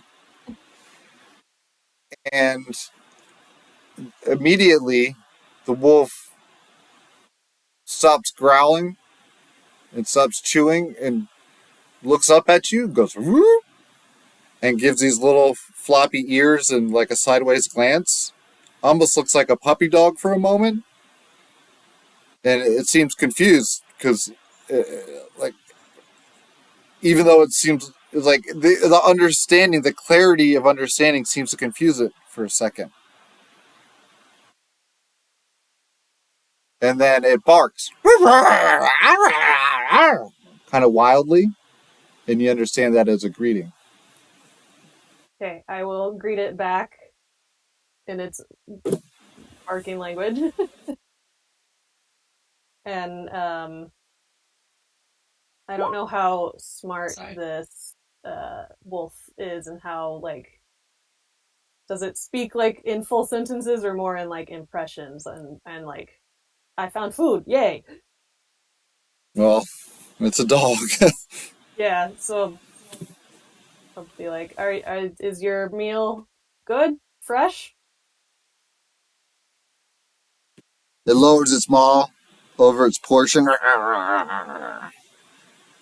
and then like raises its head and looks back up to you, and like it's just going. Still got a rather feral look in its visage. It could go either way. Okay. I will have everyone step back and give like send to it. We're not here to take your food. It's your meal. We just want to move through without problems. We are friends. Yeah, please. Kenny says that she's had some experience before. Please tell it that we will not take any game from its territory, but we will only drink water, and we ask permission to come into its territory. Okay. Yes, I will give those impressions as well. Like, we just Okay. want to pass through its territory. Mm-hmm. Cool. And we won't Roll take persuasion any check. food. Persuasion check. Oof, 10. Okay. Roll an insight against the 10. I can give her an assist because I've got good persuasion. All right. Go ahead and roll another persuasion check, Vinka. 20. Not natural. 19 plus 1. Hey, dirty 20, that works. Let's see. I'm going to roll against the dirty 20. Oh! Okay. The wolf rolls a 1, natural 1 on the die to incite that. And so the wolf starts backing away and it howls into the gray. And then it turns around and hauls ass deeper into the foggy woods, disappearing. Good. Okay, I think we are okay. That one's not going to bug us. Yeah, as long as we don't hunt, just drink water and pass through its land, we should be okay. Okay. So let's continue going down the path, shall we? Yep. Yep. Katie Bree raises her longbow and she notches an arrow. And she declares, bursting arrow for the next attack. Okay. Makes sense to me. And then she says, I'm an arcane archer, guys. I do have some magic. Okay. Good to know. Stay out of Okay. range of your arrows. Yes, I will continue forward stealthily.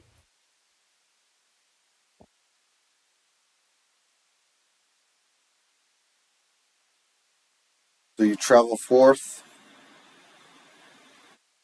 keeping soft on each step as you go. You hear the sounds, the creatures of the night now. Wolves in the distance, insects. And even though it's just got this gray over the area, just washing over the place like a twilight. Then, after you travel for some time, perhaps a mile or so, there are tall shapes that loom out of the dense fog that surrounds everything. The muddy ground underfoot gives way to slick, wet cobblestones. It's just gotten darker and darker as you've gotten here. It's getting closer to nightfall, it seems. And tall shapes that you approach become recognizable as more than just silhouettes on the horizon, but they're recognizable as dwellings of the village of Barovia. The windows of each house stare out from pools of black nothingness. No sound cuts through the silence other than the wilderness around the village. You hear a mournful sobbing that echoes through the streets from a distance upon approach. So we're approaching the town of Barovia? Yep. Okay. Okay, Who are yeah, we so that supposed was to the see way we here? needed to go. We His needed name to is go Kolyan Colian. Ndriovic. Colian. And where are we supposed to meet him? Didn't say. Didn't say, but Well, maybe we might as well. we should probably follow those sobs. That seems like the most likely place. Sure.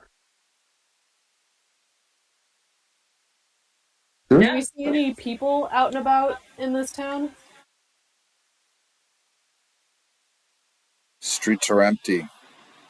Streets are empty. Okay. It's as empty here as a graveyard. These homes, many of which seem vacant, like undisturbed graves.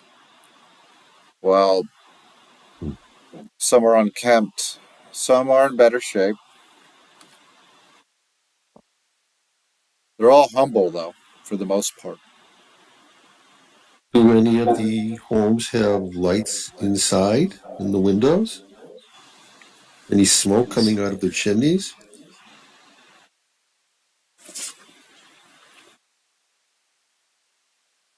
Oh, off towards the center of town, yes, there. You certainly spy with a passive perception of 12 or more.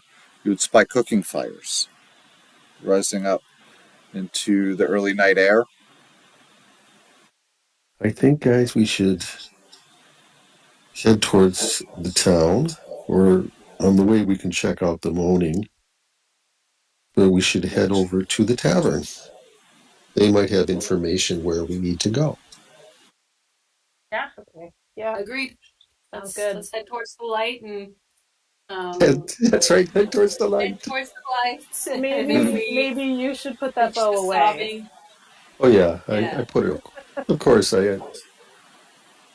But Keep it. as we're walking towards the center of the town, I turn to Vika and I say to her, I just can't help it, but when I walk in the woods, I'm always overcome with a sense of tranquility and peace. I just love it in the woods. Oh yeah, me too. But those woods were a little not quite as tranquil as most. Did you feel that too? I felt a little bit uneasy, but I still felt at peace. Wary, but still at peace. Maybe you want to be a druid too. Well, and I don't think it's that. I think I'm more connected to the spiritualness of the woods. Mm-hmm.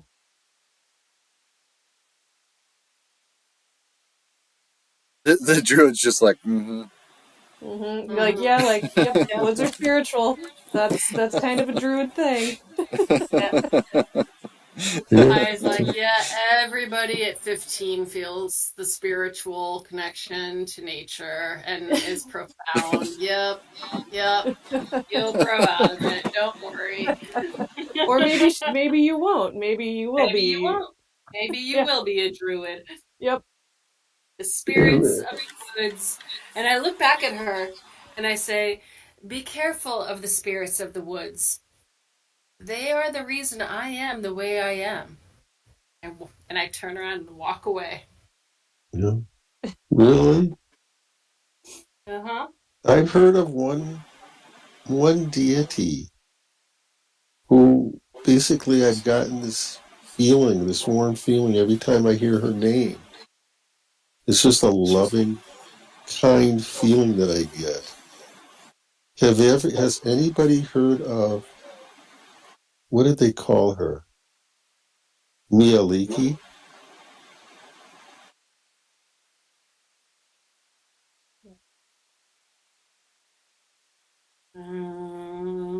I'll do a religion check. I don't Yeah, think I've heard of her. me personally as a player haven't don't know much about her. Me as a character, probably, but I don't know. And So I'm the reverse. Me as a player, I know all about her. Me as a character, eh.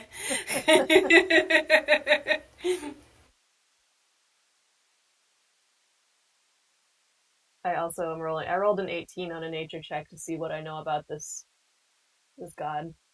oh Alien. yes, yes. I mean, you would be at a total advantage with something like that.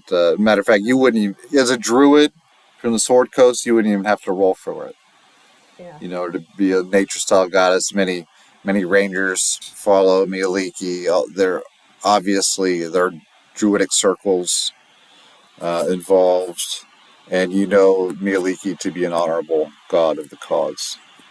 Yeah, she's the daughter of Sylvanus, the wild god of nature, and so she is more of Okay. the goddess of like the woodlands. So, the not dangerous jungles, but the nice woods. And she is the protector of the woodlands. Ooh. So you guys tell me that. Yes. So we tell you that and be like, there are lots of druids that like Mialiki. She sounds really cool. It's like when I hear her name, I get all warm and fuzzy. Mm-hmm. Good. I'm still irritated because, spirits of the woods. She's not a fan. She keeps walking.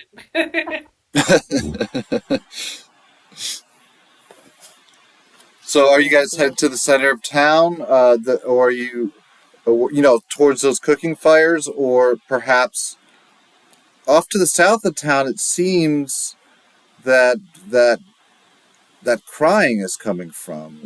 The They're It sounds opposite like direction. sobbing of mournful Yeah, that's actually you come in from an easterly direction, east to west, Okay. looking like this road you're on heads straight towards town center, towards the cooking fires.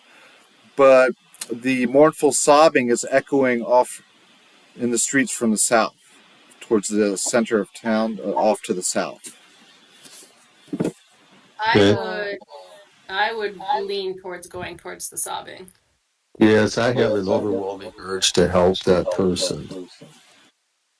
yeah, agreed. If nothing else, we can hopefully get information on where colon is Mm-hmm. from the crier as we try to soothe them some. Yeah, let's go check out the sobbing. Yep. Mhm. Well, you travel through these streets that are feeling rather haunting. The further you, you proceed further, and it's like the moaning, sort of the sob. It floats through the air, kind of like the mists that are thin here comparatively in these gray streets compared to like out there in the woods. But it's like the sadness and the bit of gray in the area. It sort of, you can't help but for it to color your own thoughts with maybe a bit of sadness, maybe a bad memory, an intrusive memory floods in, and you have to shake it away. The sounds flow from a dark two-story townhouse upon approach. You see that the lower windows of this place are all boarded up. We're gonna go in. I'm gonna go up to the door. No, wait, No, hold up. I'm gonna. So the lower windows are boarded. What about the upper windows? What does that look like? Is there a light on in one of the windows? Or No light, but no boards either. You see that the windows don't have bars on them or anything like that. They look well weathered, and I'm probably gonna if the place is boarded up down below, it's probably locked up there. But yeah, there are windows up there. I've got my boots of spider climbing. So Mm-hmm. I'm going to ooh, go up the side of the building and just kind of peek through the windows and see what I can see. but I'll wait for the signal.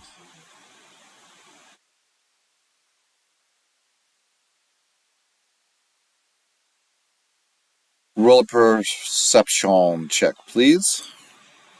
Take advantage on it. 18 for the first, 24 for the first roll, and we'll go with that 24. Excellent. So, you spy through the window, and you see a figure in there. There is a woman in the middle of a child's bedroom. And you can tell that it's a child's bedroom because it's not like a baby's bedroom, like where there's a crib or anything, but there are toys and whatnot. Uh, and you also see some some posters on the wall. So it's probably like maybe perhaps a teenager or something like that. A teenager's bedroom. And there's this woman in a nightgown, and she's sobbing on her knees in the middle of the place loudly, and she's clutching something to her chest reverently and just rocking back and forth, crying over it. I will go back down and share that with my friends. I am not the best person for approaching people in compassionate ways, and they tend to look at me and run. So this woman needs some comforting, and I'm probably not the right person to start this conversation, but I explain to them what I see up there. Mhm. Well, Yeah. it makes sense. She's grieving probably for a child that she's lost, either dead or missing.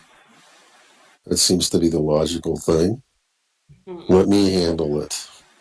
She might be more inclined to talk to me, open up to me because I'm younger.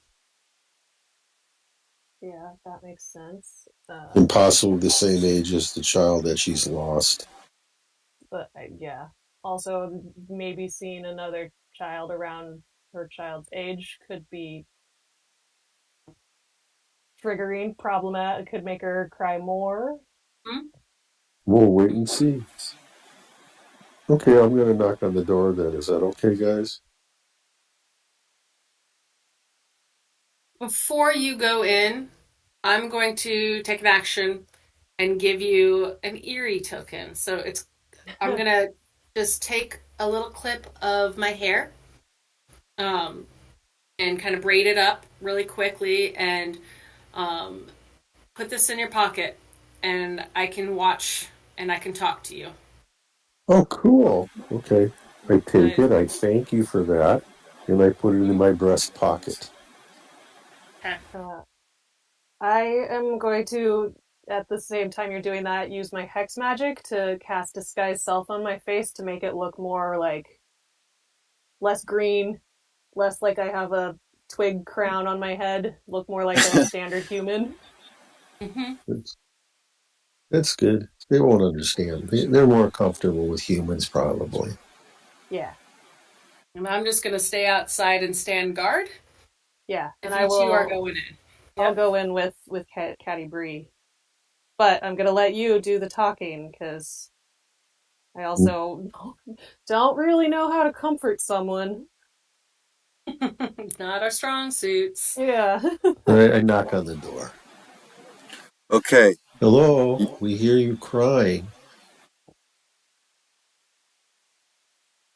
You knock on the door, and Yeah, are you saying that normally, like the level that you were speaking now, no, or I are try you to saying it try to loudly? say it. Try to say it is enough that she can hear me, but Okay. with emotion. I'm saying, I'm sorry you're crying. I'm here to help. Can we talk? And I knock on the door. Can we talk? And I repeat that. Please open the door. Roll a persuasion check, please.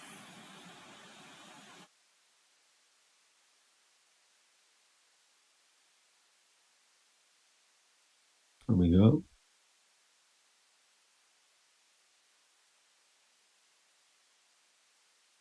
Persuasion coming up.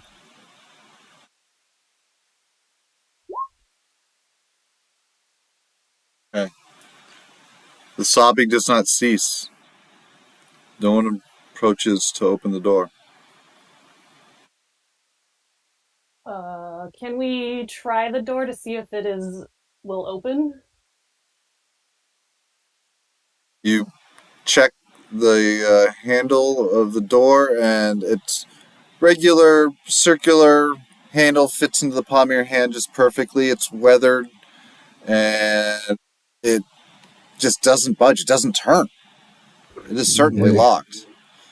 I'm gonna I'm gonna knock on the door again,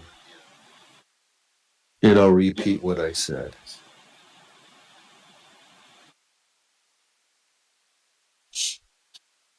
And I say loudly, "We're here to help. Let's talk. It's me, Caddy."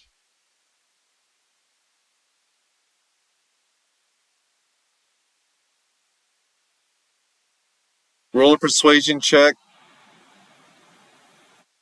Again, this time at a disadvantage since it's a second attempt. No, that's not good. No, that would be good. Not good. Okay. I take one of my. Do I have ball bearings? I'm gonna take No, I have caltrops, so I'll take a caltrop. Or, you know what? Not one of my caltrops. Are there like little stones on the ground? Something small and light?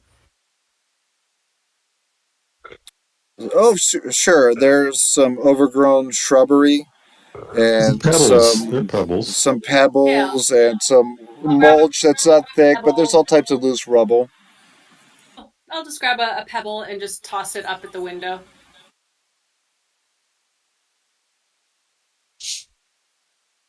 Okay. Now you toss that stone up at the window and let's see. Go ahead and roll an athletics check for that.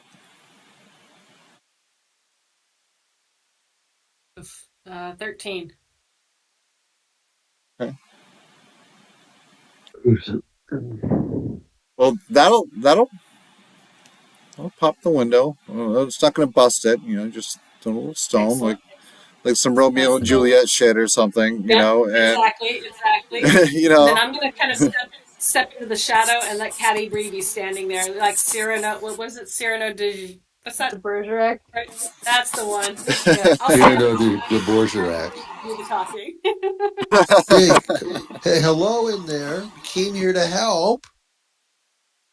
We heard you're crying. What's going on? Open the window. and finally the sobbing ceases, and there's a silhouette in the window. You don't see all the features of the person, but you know it must be the woman. Well, I tell her, hi, Hi, I'm Caddy Bree. and Caddy Bree, Vinka. Your heart's probably racing now. Like, oh, holy cow! This is something else. You think she's going to open the window, but the silhouette just doesn't respond. It's in the window and it begins sobbing again. As whoever, whatever it is, just must be looking down upon you. And I say again, we're here to help. Is there anything we can do? I don't like it when you're crying. It makes me feel sad. I'd rather you feel happy. Let's talk.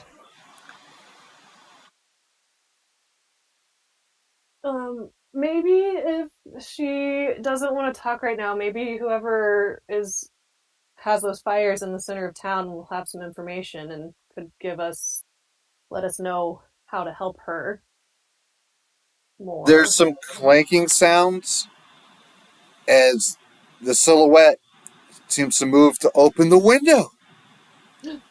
The Oh. sobbing stops, and you see there's a bit of perspective on the form, and it is this woman who's just like bleeding mascara down her face, and she's in a nightgown. Her hair is frazzled. She's like middle aged, and she's stifling her tears. My daughter, after all. We're Gertrude, here to help. Gertruda. We heard you're crying, and I came because I don't like it when you're sad. I prefer you to be happy. Is there anything that I can do or we can do to help you so you can be happy and not sad? Gertruda broke out of the house and has not been seen since. I've.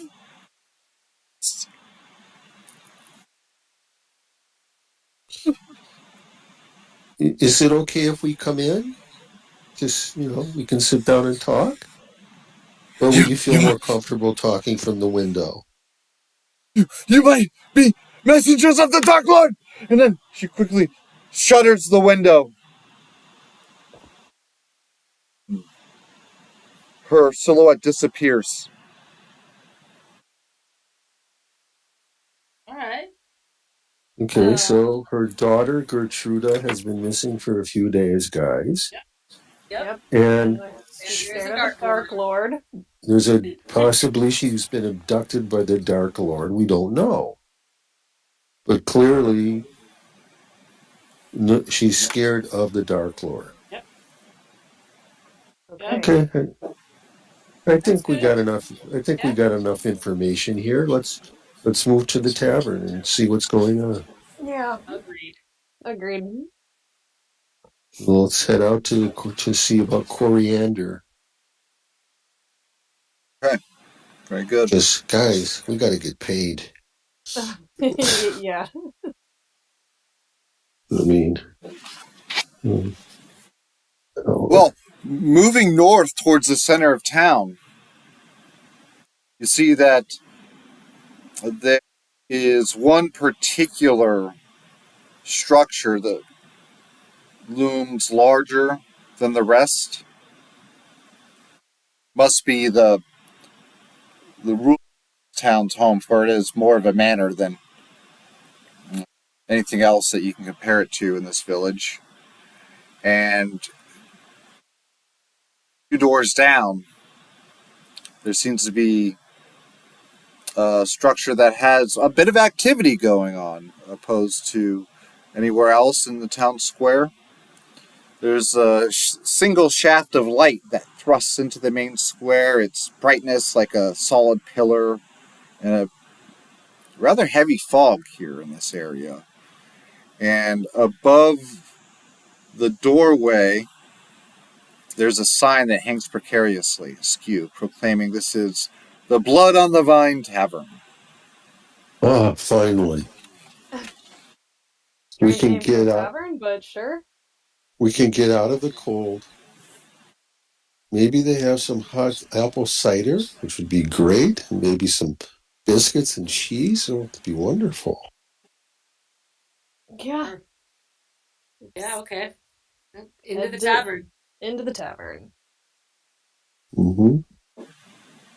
You move on in, Ooh. and it is a rather comfy, close quarters, kind of elbow room type of place. Just a couple of tables and a bar. Very small common room with a fire. Some gypsies shooting dice at the table near the door. And there's a barkeep that looks up. The gypsies, they cheer as you enter, but not because you're entering. Seemingly it's because a dice roll was just resolved. Mm. They start exchanging coins and taking the bets down for the next round. But yeah, you get the glance of one or two of them eventually as you see that the barkeep seems to have, well, like a deer in the headlights look until he, when the door opens, until he sees it's 3 ladies, and then you actually get a bit of a smile to his drab look. I go up to the bar and I say, it is absolutely foggy and cold out there. Do you possibly have some hot apple cider and maybe some bread and cheese that I can have?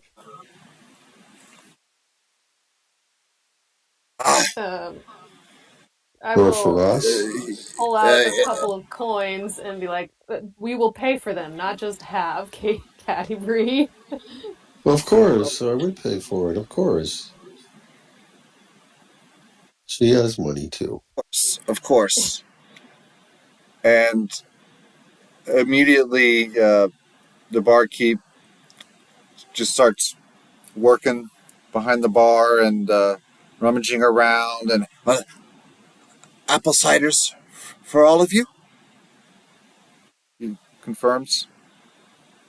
Yes, maybe with a shot of something stronger in mind. Yeah, yeah, dash of whiskey in mine, please. I'll just take the apple cider, please. Dwarven apple cider, 2 dwarven apple ciders. We'll make it 2 dwarven apple ciders, and we'll keep it light for the youngin' here. Wait. Did you say dwarven apple cider? Oh yeah, that's apple cider with a shot of spirits. Do you Dwarven apple have cider. any? Do you have any? Can I get an apple cider with a shot of dwarven ale? No, no, no, you don't want to mix those two. That's a bad idea, kid. Oh my God, we need to teach you how to drink. Don't listen to her. Don't listen to her. We got this. We're teaching this young one here, honey. No, you don't pour cider in your beer. That's a bad No, combo. not a beer. No, no. So, how about dwarven Drink whiskey? your Would that? apple cider. We'll work on this. Don't worry. I'll give you a sip of my whiskey cider, the dwarven cider, and we Okay, can go from there. all right. Like what she said. Do you have a menu too for what's on the? What are you serving tonight? When you ask that, there's this man. There's one other guy other than the gypsies and the bartender in the room. This one guy, he's sipping wine in the corner, and he's wearing fairly nice clothing, actually. And he has rather well trimmed facial hair, and he's kind of got this hawkish, noblish look to him. And he leaves his corner and he approaches all of you at the bar. And Oh, he says, I am Ismark, the son of the burgomaster. And who might you ladies be? Betty Bree. This is I and Vika. We came because of a letter that we got. Yeah, Yeah, I you will ever Letter, he hear said. of pull. Napoleon? My father. I'll pull out the letter and be like, "This is the letter we got." My father sent you letters. Barkeep, their tab is on me. Yes, I'd like to take a look at that letter, if you don't mind. Sure, please. Yeah, I'll let him take it.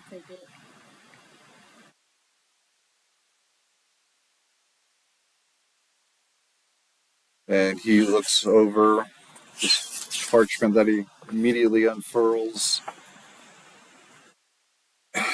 He finishes it with a long, deep sigh.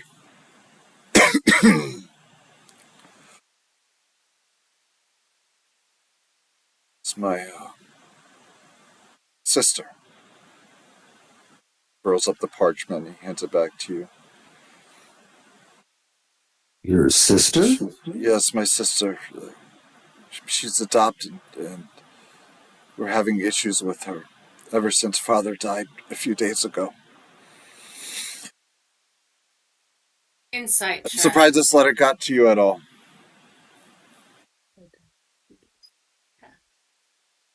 Your insight. Yeah, Natural 20 for a 26. nice. Booyah! Natural 20. And he speaks with conviction. It's natural Conviction not and to believe truth. someone. Yeah, conviction and truth that he at least believes what he's saying.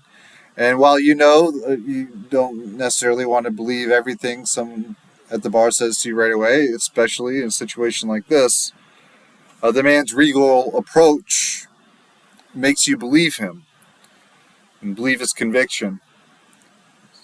Ah, What my seems father, to be the problem? he passed away from a heart attack about a week ago. Our condolences. Our manor has been under assault by creatures of the night in the late hours of the evening for weeks now. What Father kind of fought them back. creatures? He fought them back with all he could, but it just got the best of him and he had a heart attack and passed. What kind of creatures of the night are we talking about here? The dark kind. Perhaps Are we I can introduce you to my sister Irina, and you can help. She has not been herself lately.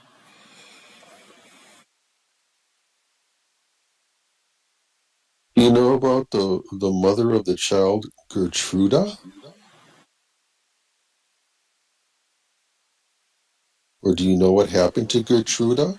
Apparently she was taken. Who? The Dark Lord?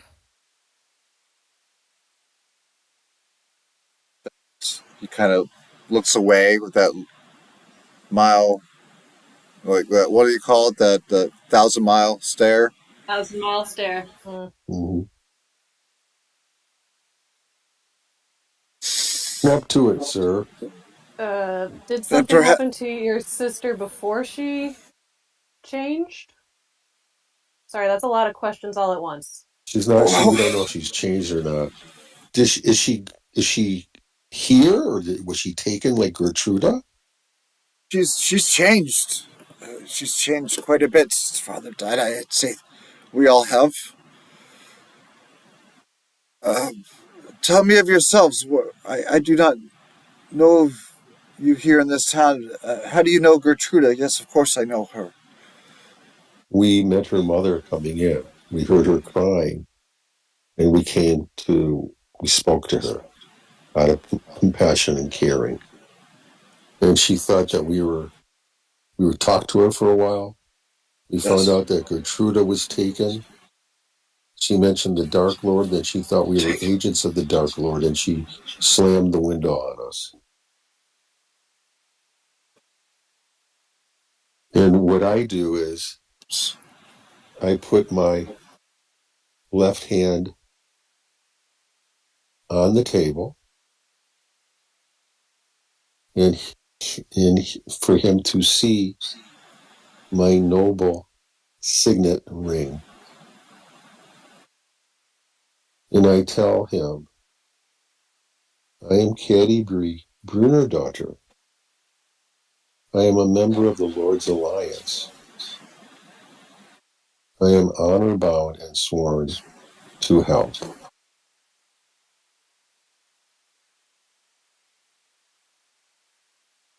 While this is happening, That is good enough for I'm me. busy chewing off a fingernail. Right? I'm chewing my nails. And I get it chewed off. And when I have the opportunity to stand, like if I'm close to him, I'm going to slip it into his pocket as another eerie token so I can remote view on him. Ah, okay. Roll a sleight of hand. And I say, please forgive my compatriot. This was a very scary 11. endeavor, and her nerves are a bit frayed. Okay. You rolled a 3 on the die, so Mm. maybe a little. You shoulder into him a little bit while you're close to him at the bar, and it's not a problem. Well, could she get advantage because I'm at the same time I'm showing the guy That's my it. signet ring? I got it in him. Yeah, What? I rolled a 3 for on the die for his perception check against her 11. Oh, So, okay. Yeah. Yeah. Oh, I thought she rolled a 3. Oh, no. oh no, no, Oh, okay, good, good, good. it's a So, anyways, contested test. I show him my signet ring, and I tell him I'm Caddy Bree, Brunner daughter, Lord's Alliance. I'm here to help. How can we help? And also, what we have, this letter, which is confirmation that we are here to help. So, let's talk. Desperate. I ask for help for strangers. I need help from strangers, from anyone. Yep, We need I any source of light possible to shine down in this place. Tell us what's happening. We need to yeah, know. maybe Like, we should start we'll help from the if we beginning. can. Yeah, start from the beginning. Yeah, We'll start let from you the know if we're beginning. able. And tell us about what's going on with this Gertruda. Start from the beginning. I'm sure Gertruda's sort of like halfway in between. Yeah. Probably, He, yes. okay. Ismark glances back over at the gypsies playing dice by the door, and he says, "Finish your drinks. I'll take you to her, and we'll talk along the way. These walls have ears." Very good. Okay. He sets a Yeah. few copper on the bar.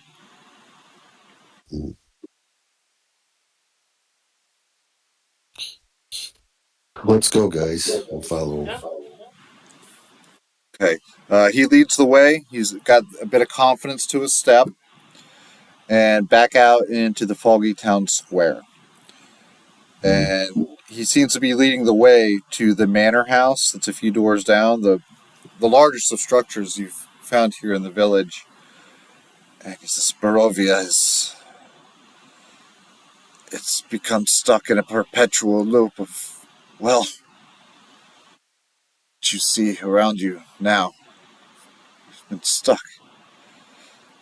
It seems being dragged into the hells themselves, perhaps. And So this fog is unnatural. The darkness and the gloominess is all unnatural.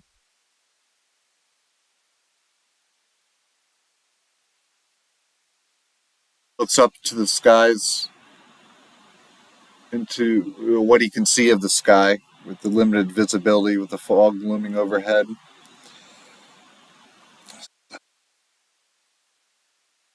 Yes, quite so. There aren't enough priests to cure it, I'm afraid. All of the parish is dead, save one cleric. A cleric, you say? A cleric of which goddess or god?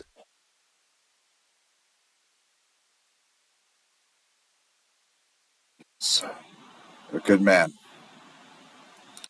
And he follows the ways of the light and the way of Lathander. He Oh, is, at least he did before he came to Barovia. He's an outlander, like you three. And he's been running the church as best he can, digging the graves, saying the last rites. But I'm afraid for him to know about my sister. I'm afraid of what he might do. And with that, he approaches the large double door to the front of his manor. He breaks out a skeleton key, and you see that these front doors, they have windows on them, but the windows on the doors are boarded up. As a matter of fact, all of the windows on this place are boarded up, much like uh, many, if not most, of the homes here in Barovia. It's a weary looking manor. I ask him, I'm curious. I see all of the windows and doors are boarded up here. Why is that? Yes.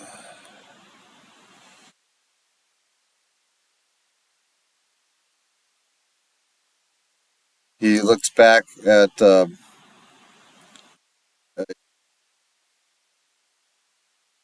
like the rusty gate that you guys came through. That was It's kind of like hanging off to the side, similar to like the large gate that you entered in Barovia, but more normal sized instead of over the top. And he says, "Have to rebuild the gate every morning from the monsters that raid the place. And this, come, let's go inside." He looks over his shoulder. Be spied upon right now.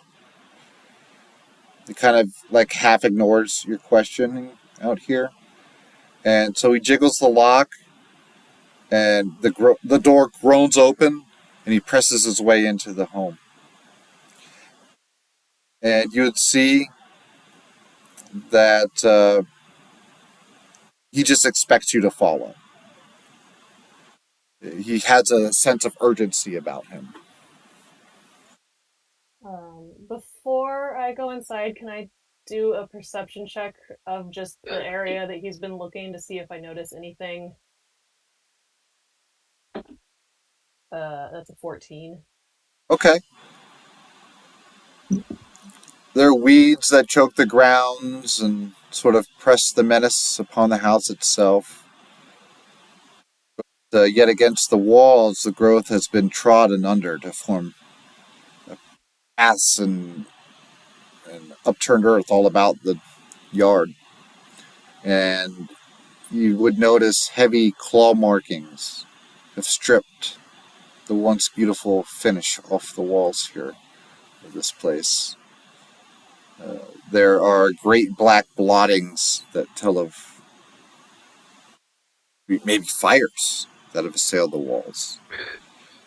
There's that some of the windows that are left exposed, there's not a shard of glass that stands in those windows. Okay. You say claw marks?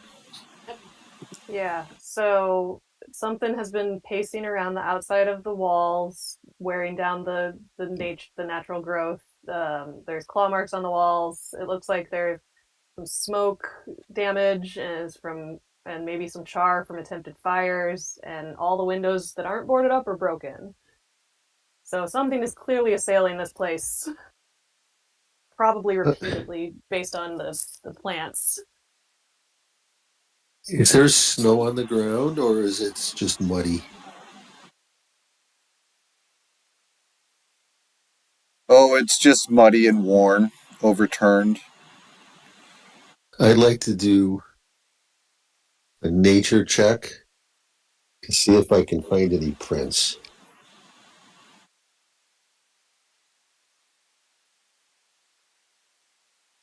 Is that okay? Sure. Roll a nature check. Well, that would be a survival check. Survival, okay.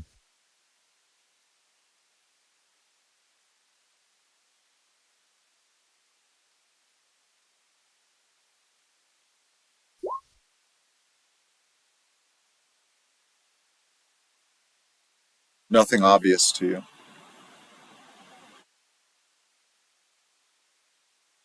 Gosh. Well, as Mark looks back, are you coming? We cannot let the darkness in.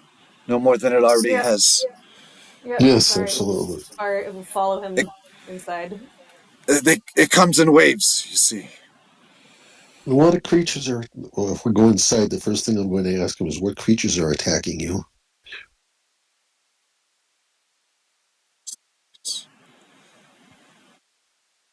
The Walking Dead. Zombies?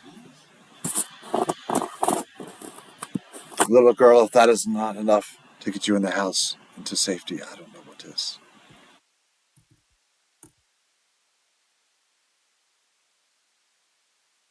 Oh, Kind of zombies lean don't in, I bother lean in me. close. I kind of push. I suddenly like. I put my arm across Hattie Bree and I kind of lean in close to the guy and I'm like, "Don't call her little girl." Add choice of words and stand back. When I look at him and I say, with all due respect, I'm not afraid of zombies. I've actually fought a shadow dragon.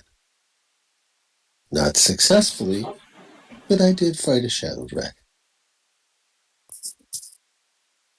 He raises an eyebrow. Then my trust has not been misplaced. So these Walking Dead, do you recognize any of them? Or what, is your father among them? Oof. Good question. Father, we have not laid him to rest yet. his corpse is still in the den. Has the cleric Oh. performed the ritualistic rites? You do have Walking Dead here. You don't want your father getting up and rising as Yeah, you undead. Wait, probably shouldn't but, keep a. Well,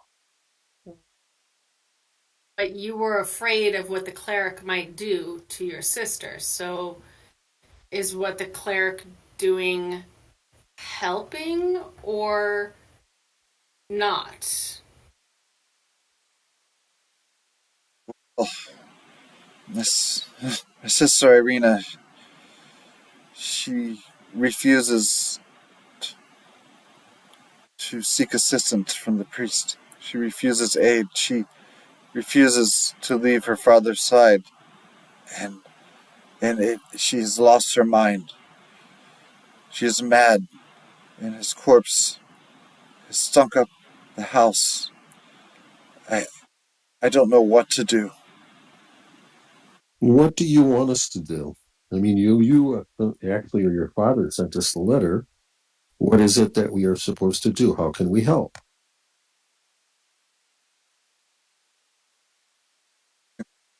Start by talking some sense into Irina so we can bury my father. That would be a big help. That would be good. That's a start. In our compensation, what would that be?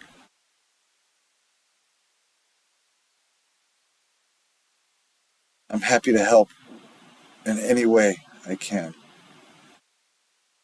As you see, the town is it's been a bit downhill, and business hasn't been the same. But our treasuries are still somewhat plentiful, yet dwindling. I can help you if you help me. If Well, if sorry, if the undead, if your dead are coming back, perhaps burying is not the best choice. Do you have appropriate rituals for decomposing or burning? Druid, are you able to decompose bodies? oh, don't know if I can, but I could definitely set it on fire. we have to burn the bodies so they do not rise. I think that's the standard. Yeah. Right. Well, that's the question. Is it culturally appropriate? Do you have or would that be an insult to this community in some way? Well, if it's okay with the church, it'd be fine by me. Let's talk to your sister. Let's go talk to your sister.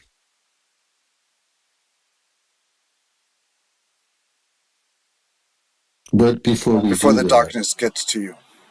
right, before we do that though, as to the matter of compensation, for us helping here, this thing, I would say 500 gold pieces for us. I 500 very gold to bury my casually, sister. Pardon? Uh, my father, because I'm telling you, she's not acting right. She's acting like you would have to kill her to get to my father. uh, I, I tell you what, if it's 500 gold you want, you don't hurt Irina and you will have it. Well, let me see. Is that okay, guys? I turn and I look at her and I hold her face in my hands and I'm very close to her and I kind of put my head to her forehead and I'm like, I love you, Caddy Bree, but you really need to learn some tact. And I kiss her and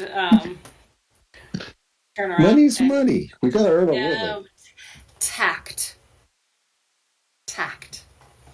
Um, yes, 500 gold pieces sounds 500 is perfectly great. fine.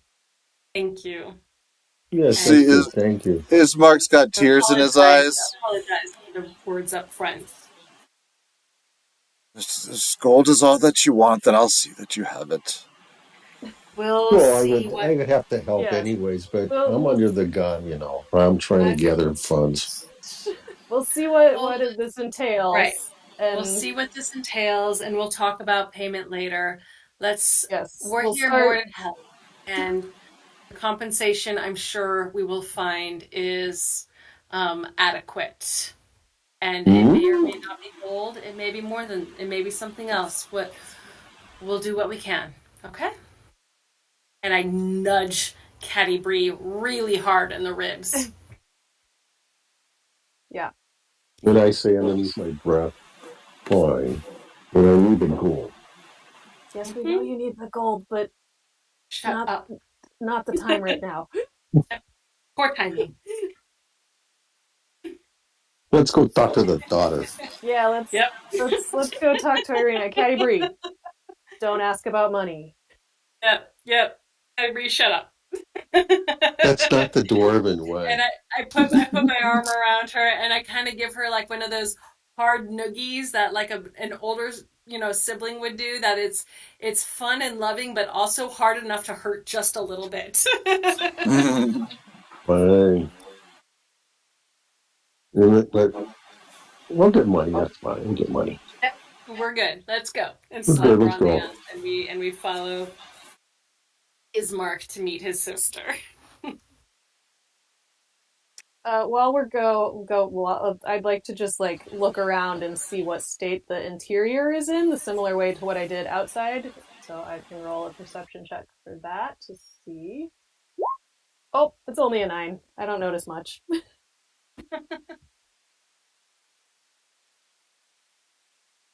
Let's. Well, you would notice that the interior of the house is well furnished, Yeah, I'm assuming that Yeah. also although smells bad in here there's a lot because of there's a wear decomposing body. and you wouldn't notice that right away Okay. until you pass by some of the obvious oddities, and Ismark, he comes up to these large, tall panels of sliding doors that have grayed out windows in them, and he grinds open one door, pushes off. It's almost like a sliding glass door in a way, but there's much woodwork to it. And when that door groans open, you are assaulted with the reek of death, like you are walking by fresh roadkill. Okay. And there, standing over the corpse of her father, is what must be Irina in a beautiful black dress. It's really and dark, and she has flowing blonde hair upon her shoulders. And there you see her as she rises from kneeling down from the corpse of her father when the door opens, and you see her with blood trickling down the side of her neck. Fresh blood. And that Ex- is probably where we're going to fade to black right there. Session. Got it. Got Yeah. it. Very nice session. Cool. Oh my god. Okay. Fresh blood dripping down her neck. Okay. Quick Can we? question: does it look like she's clawed herself, or like are there obvious, or should we just wait for next session? Well, we can have. Maybe we can have like a little cliffhanger. Do they look like puncture marks on her neck, or are they claws? Claw marks. Distance, it looks like she's bleeding from the neck. Put it that way. Okay, next Okay. session. That's all he's going to say. Okay. Yeah. Excellent. Okay. Great. Oh my gosh. Okay.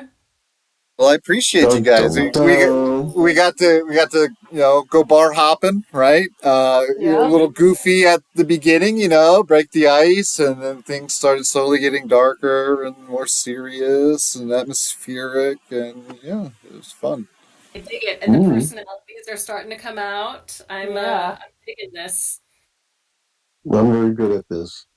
Yeah. I like Caddy Bree. We just being super blunt. Yes, 100%.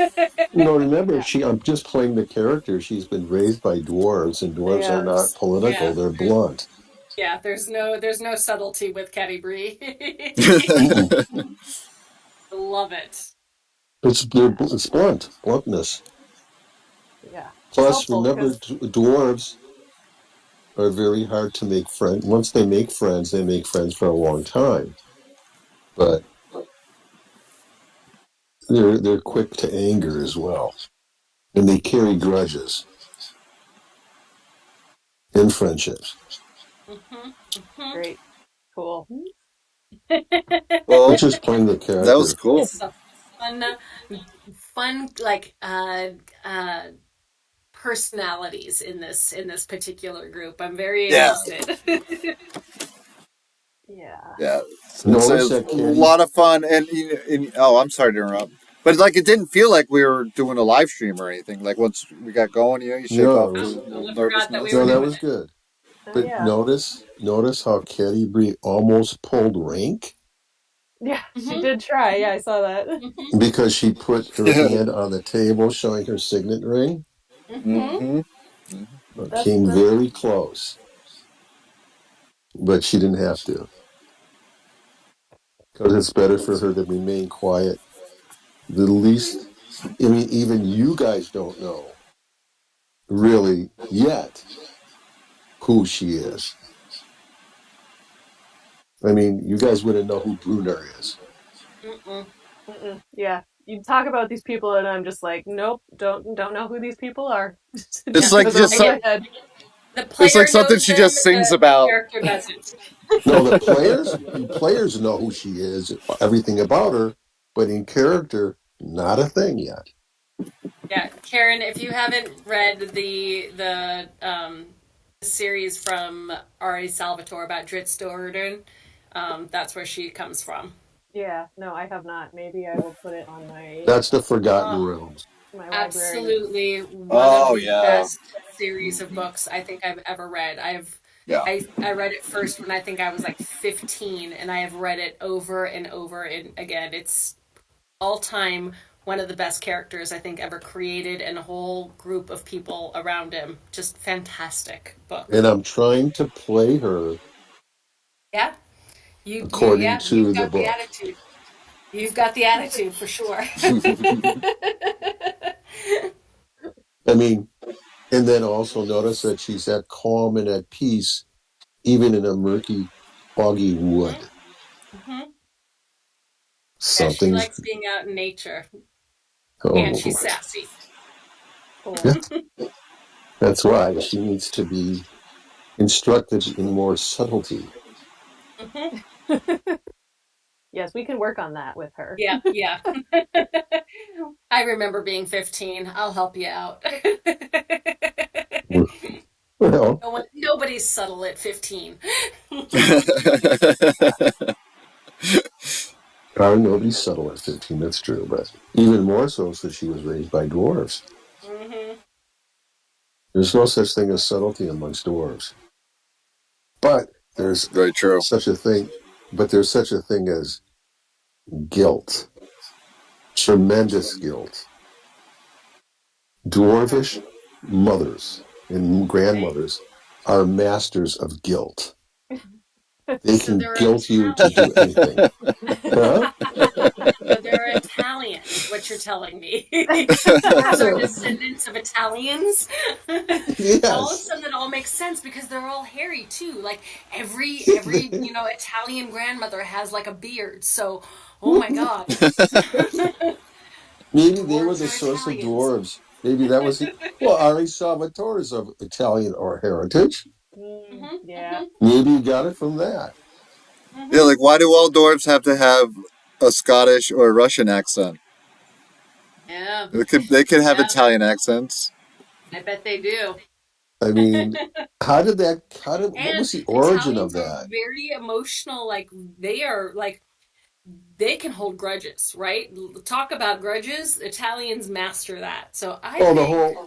the whole thing of Mhm. the vendetta. That's from Italy, Mhm. Sicily, Mhm. Mhm. the vendetta.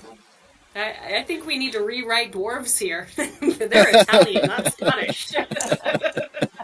But who decided that in the media the dwarves would always have a Scottish accent? Where did Who they made come that from? up? Who decided Maybe, is that? that from lore? Maybe in real life? Perhaps old Hmm? fables and folklore. Maybe I don't know. I don't know. That's a good question. Mm. Well, We should just yeah. Tolkien didn't have accents when he wrote the characters. Yeah. I mean, wasn't J.R. Tolkien originally the creator of the dwarves? Or did some, well, He no, dwarves were he around before. created the hobbits. I think in the modern version of how we think of dwarves, he had a big heavy influence, but he was working off of a lot of Norse mythology too. Yeah, yeah, yeah. Well, but where did the history of the dwarves originate from?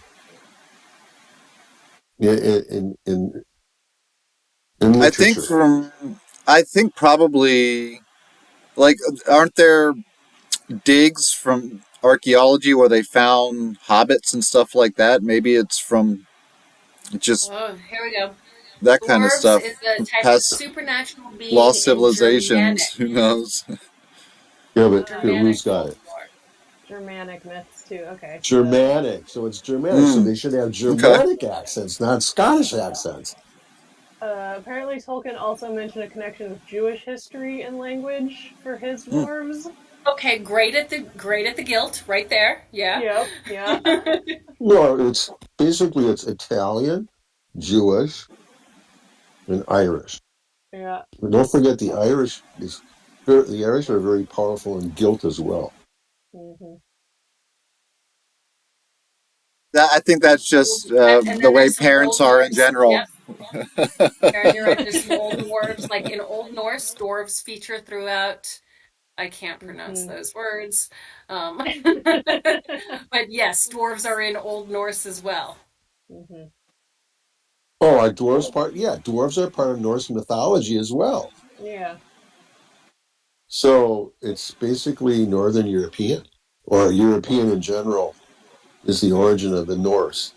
Probably around, who knows, maybe a thousand years we've had history, the genre or the literature of dwarves.